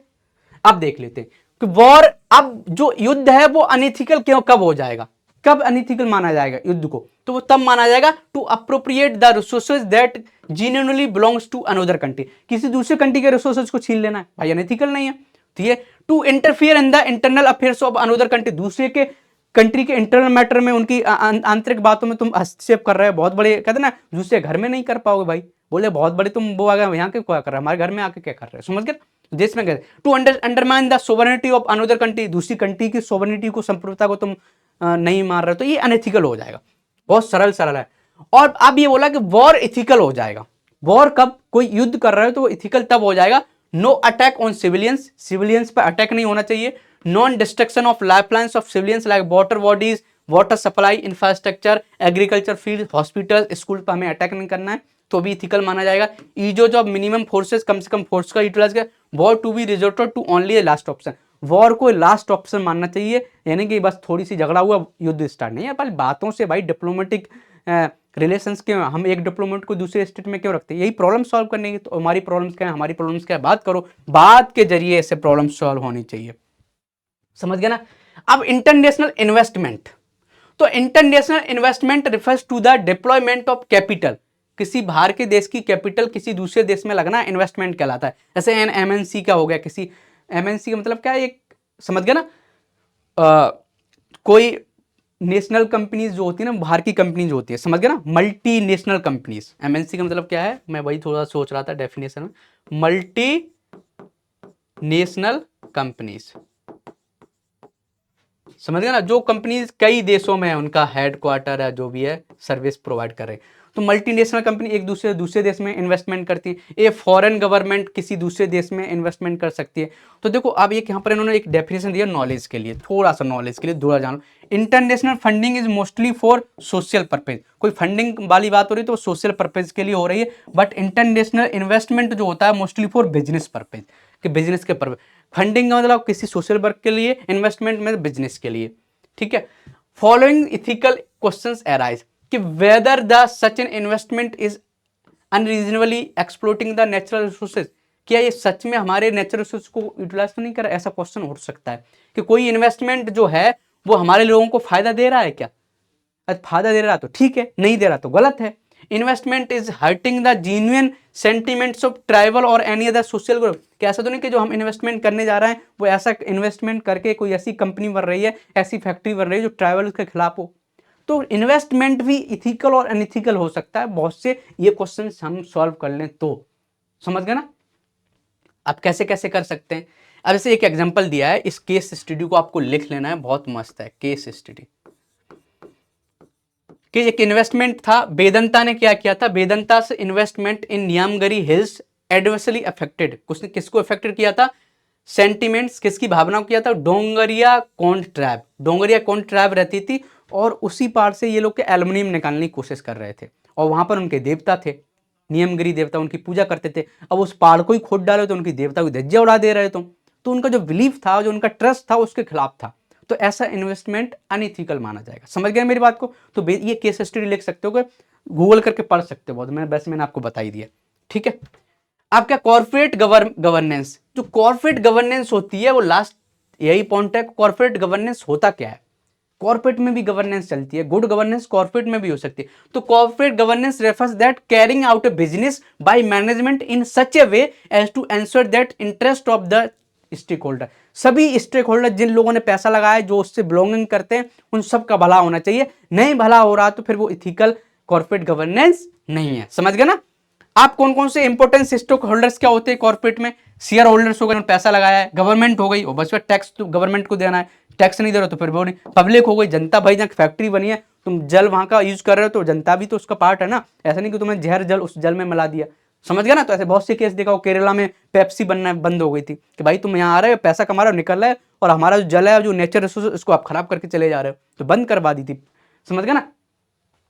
तो ये कि hurting the interest of shareholders impels, वो क्या होता है, such decision that reduce the returns to them, ऐसे डिसीजन जो उनको रिटर्न्स नहीं मिल रहा है, कोई फायदा नहीं हो रहा है। इनसाइडर ट्रेडिंग, अब कोई कंपनी उसमें उसके शेयर्स हैं मार्केट में, और इनसाइडर ट्रेडिंग जो उसका सीईओ उसको पता है, अपने फैमिली को, अपने रिश्तेदारों को बता दे रहे इसका शेयर खरीद लो, इनसाइडर ट्रेडिंग करा दी, और फिर बाद में हाई होते फिर अगले दिन बेचवा देता बेनिफिट। तो ये भी यानी थी booking more personal expenditure in terms of perks, कुछ लोग होते हैं कंपनी के ओनर होते हैं, वो इतना खर्चा दिखा देते हैं और खुद के फायदे के लिए, वो भी गलत है। डॉक्टरिंग द अकाउंट्स, अकाउंट्स लिखा है, doctoring the account such that profits are hidden, profits को छिपा देते हैं तो वो टैक्स कम भरना पड़ता है। Miss appropriation of funds, funds का गलत उपयोग करना, तो ये इथिकल चीजें नहीं है। तो कॉर्पोरेट गवर्नेंस, जो कॉर्पोरेट सिस्टम होता है उसमें भी इथिकल चीजें कभी कभी नहीं होती हैं, तो आप समझ गए ना। तो ये corporate governance can be achieved, जो कॉर्पोरेट की गवर्नेंस है वो अच्छी कब अचीव किया जा सकती है, इंडिपेंडेंस क्या होनी चाहिए, बोर्ड ऑफ मेंबर होने चाहिए, इंडिपेंडेंस बोर्ड ऑफ मेंबर होंगे ना तो सही से जानकारी, अकाउंटेबिलिटी बढ़ेगी। इंडिपेंडेंट ऑडिटर्स होने चाहिए जिससे वो फाइनेंशियल स्टेटमेंट का ऑडिट करे, समझ गया ना। चेंजिंग द ऑडिटर्स पर ऑडिटर्स मान लो ज्यादा टाइम तक करेंगे तो उनके ओनर्स हैं उनसे उनके रिलेशनशिप अच्छे बन जाएंगे, फिर बाद में क्या करेंगे, दोनों खाएंगे, भाई हम भी खाएं तुम भी खाओ मस्त रहो। तो क्या है, उनको बार बार टाइम टू टाइम चेंज करो। Publication of financial statements on website, भाई जो भी तुम्हारे जो भी खर्चा है, जो भी प्रॉफिट, उसको वेबसाइट पर डालो ना, तो कॉर्पोरेट गवर्नेंस अच्छी होगी। Conducting general body meeting of share holders, share holders से भी मीटिंग होनी चाहिए कभी कभी, वो अपने उनके पता चले कि उनके क्या प्रॉब्लम्स हैं, क्या सब चीजें होनी चाहिए, समझ गया ना। बी क्या है, अभी तक हमने शेयर होल्डर्स की बात की थी कि किसी कॉर्पोरेट गवर्नेंस में जो शेयर होल्डर्स हैं उनकी क्या क्या होनी चाहिए। आप गवर्नमेंट को भी, जो कॉर्पोरेट गवर्नमेंट है वो कॉर्पोरेट गवर्नेंस का पार्ट होती है। क्यों? कि detrimental to the interest of the government, कि मान लो कॉर्पोरेट गवर्नेंस सही नहीं है तो गवर्नमेंट के लिए कैसे हो सकता है खतरनाक। टैक्स एवेजन, टैक्स को बचाना। Floating the town planning norms, जो रूल बने हैं किसी भी टाउन को बनाने के लिए, एक रूल्स है उसको वो नहीं फॉलो करेंगे। Flouting ecological norms means ecological norms, जो एक एनवायरमेंटल रूल्स बने उनको फॉलो नहीं कर रहे हैं, समझ। फायर सेफ्टी रूल्स है उनको फॉलो नहीं कर रहे हैं। कंस्ट्रक्शन रेगुलेटरी नॉर्म्स, कुछ भी कंस्ट्रक्शन हो रहा है तो उसके रूल्स बने उसको फॉलो नहीं कर रहे हैं। लेबर लेजिस्लेशन, लेबर का कानून का उल्लंघन कर रहे हैं। तो ये चीजें हो सकती है, इससे गवर्नमेंट इसका पार्ट है तो गवर्नमेंट ऐसे हार्म हो सकती है। कैन बी एंश्योर्ड एज, कैसे सही हो सकती हैं ये चीजें। Formulation of clear laws, laws सही से बनाओ। Punishment to the their violation, violation करते हैं उनको पनिशमेंट दे दिया जाए, ठीक है।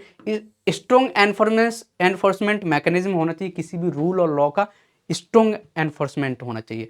इजिली लॉ कंप्लायंस मैकेनिज्म, एक लॉ कंप्लायंस का जो मैकेनिज्म होना चाहिए ना, कंप्लायंस मैकेनिज्म, वो उस लॉ को सही से सिंपल होना चाहिए, समझ गए ना। तो ये चीजें होनी चाहिए। अब पब्लिक है तो जो कॉर्पोरेट गवर्नेंस पब्लिक कैसे इसको करती है, हार्म पब्लिक इंटरेस्ट कैसे होते हैं, कैसे हो जाएंगे कि मान लो कोई गुड गवर्नेंस नहीं चल रही है कॉर्पोरेट वर्ल्ड में तो कैसे हार्म हो सकते हैं। Release of effluence into water bodies, भाई वाटर बॉडीज है तो जनता पी रही है आसपास का पानी, हम कहाँ से पियेंगे भाई, दूसरी ग्रह से तो नहीं लेके आएंगे, यही पानी पियेंगे। और फैक्ट्री के पास इतना पानी का यूटिलाइज कर रही है, सब खराब कर देगी तो कहाँ से पियेंगे, समझ गया। रिलीज ऑफ पॉल्यूटेड एक्सोट, पॉल्यूशन निकाल रही है, हम हवा तो वही लेंगे जो तुम रख रहे हो, और फैक्ट्री ऐसी फैक्ट्री खोल ली कि उसमें जहर ही मिला दिया हवा में, समझ गए ना। ऐसा देखा भी, वो भोपाल का जो ट्रेजेडी हुआ था, क्या हुआ था भाई, एक फैक्ट्री ने तो किया था। तो लोग भी इससे कभी कभी हार्म हो जाते। Not undertaking any CSR activity, CSR आपने देखा होगा कॉर्पोरेट सोशल रेस्पॉन्सिबिलिटी, कि कंपनी 2% उसको अपनी बेनिफिट का देना पड़ेगा, जब एक लिमिट के बाद हो जाती है, ये GS का पार्ट आप जानते होंगे। तो CSR भी इसको देना है, समझे। Corporate social responsibility, social responsibility, तो ये सब पता होना चाहिए आपको एज ए सिविल सर्वेंट की रेस्पॉन्सिबिलिटी कर रहे हो तो, ठीक है। ये नॉट अंडरस्टैंडिंग, ये कोई भी CSR पता नहीं करेगा, ये है ही हो गया। अब क्या है इंश्योर्ड बाय, कैसे इसको सही कर सकते हैं। Treating the wastage before it's release, कि कोई भी आप मान लो फैक्ट्री है, मानते हैं वेस्टेज क्रिएट होता है तो उसको क्या करो, ट्रीट करो तब जाके रिलीज करो, ये नहीं कि बस ऐसे रिलीज कर दिया। Reserving A portion of profit for, जो प्रॉफिट हो रहा है उसका क्या करो, कॉर्पोरेट सोशल रेस्पॉन्सिबिलिटी के लिए रखो, जिससे लोगों का भला किया। जहाँ फैक्ट्री बनी है, जहाँ ट्रैवल्स लोग रह रहे हैं तो उस प्रॉफिट का कुछ पैसा ट्रैवल्स के वेलफेयर के लिए लगा जाना चाहिए, ठीक है। नॉन होर्डिंग्स, कुछ ऐसा ना करो कि इकट्ठा करे जा रहे हैं, रिसोर्सेज कम है वो कंपनी उसको इकट्ठा ही किए जा रही है और लोगों को मिल ही नहीं पा रहा है, समझ गया ना। आलू मान लो कहीं है, वहाँ चिप्स की कंपनी खोली है, उसने उसके पास पैसा है कंपनी के पास, उसने सब आलू खरीद लिए, महंगा हो गया, गरीब लोग खरीद नहीं पा रहे हैं, किसके चक्कर में, एक कंपनी को बस हमने वहाँ पर लगवाने के लिए अलाउ किया, तो क्यों लगवाएंगे, समझ गए ना मेरी बात। तो गैर जमाखोरी नहीं करनी है, जमाखोरी कर लोगे तो पैसे का इधर उधर महंगा हो जाएगा तो गरीब लोग कैसे खा पाएंगे। तो ये चीज़ें हैं। तो आज तक हमने पूरा टॉपिक कवर कर लिया, एक वन टेक में हमने कवर किया है। तो क्या क्या चीज़ें अब तक पढ़ी आपने बहुत सही से समझी होंगी, तो देख लेते हैं हम इसको, थोड़ा रिवीजन कर लेते हैं तो सही से समझ में आएगा कि हमने वैल्यूज़ के बारे में पढ़ा, ठीक है। और वैल्यूज़ को फिर देखा भी था को वैल्यूज़ कैसी कैसी वैल्यूज़ थी। एक तो एथिकल वैल्यूज़ थी, क्या थी, इथिकल। फिर देखा था डेमोक्रेटिक वैल्यूज़ थी, ठीक है, डेमोक्रेटिक वैल्यूज़ थी। फिर प्रोफेशनल वैल्यूज़ थी, फिर क्या थी, प्रोफेशनल वैल्यूज़ थी, प्रोफेशनल वैल्यूज़, ठीक है। ये 3 तरह की वैल्यूज़ थी। फिर हमने ये देखा था कि इन वैल्यूज़ में कुछ रेलेवेंट थी, पुरानी वैल्यूज़ थी, और कुछ नॉन रेलेवेंट थी, ठीक है, नॉन रेलेवेंट। वो कौन कौन थी वो हमने डिफाइन की। फिर क्या देखा था, फिर इमर्जिंग, कुछ ऐसी न्यू वैल्यूज़ आ रही हैं, इमर्जिंग न्यू वैल्यूज़, जैसे इनोवेशन हो गया, उनके बारे में पढ़ी थी। वो कैसे इनोवेशन हो गया, ठीक है, इनोवेशन हो गया, और टेक्नोलॉजी हो गई, ठीक है, टेक्नोलॉजी हो गई। एकदम समरी सबकी समझ में आना चाहिए, ओवरव्यू आपके पास होना चाहिए। फिर हमने क्या पढ़ा था, डिलेमा पढ़े थे, डिफरेंट डिलेमा, कि कैसे डिलेमास क्रिएट होते हैं। और इसको कैसे सॉल्व किया। फिर हमने क्या पढ़ा था, डिलेमास हो गए थे। फिर गवर्नेंस, इथिकल गवर्नेंस पढ़ी थी। कई तरह की गवर्नेंस थी कि इथिकल गवर्नेंस क्या होती है, उसमें कैसे ये वैल्यूज, ये जो वैल्यूज होती है कैसे, ये जितनी वैल्यूज पढ़ी तो कैसे काम आते हैं। फिर हमने इंटरनेशनल रिलेशन में देखा था। फिर हमने देखा था कॉर्पोरेट गवर्नेंस, कॉर्पोरेट में गवर्नेंस कैसे चलती है। ठीक है, तो सब चीज़ें पढ़ी थी, बहुत अच्छे से कवर की थी, तो हम अच्छे से कवर कर सकते हैं।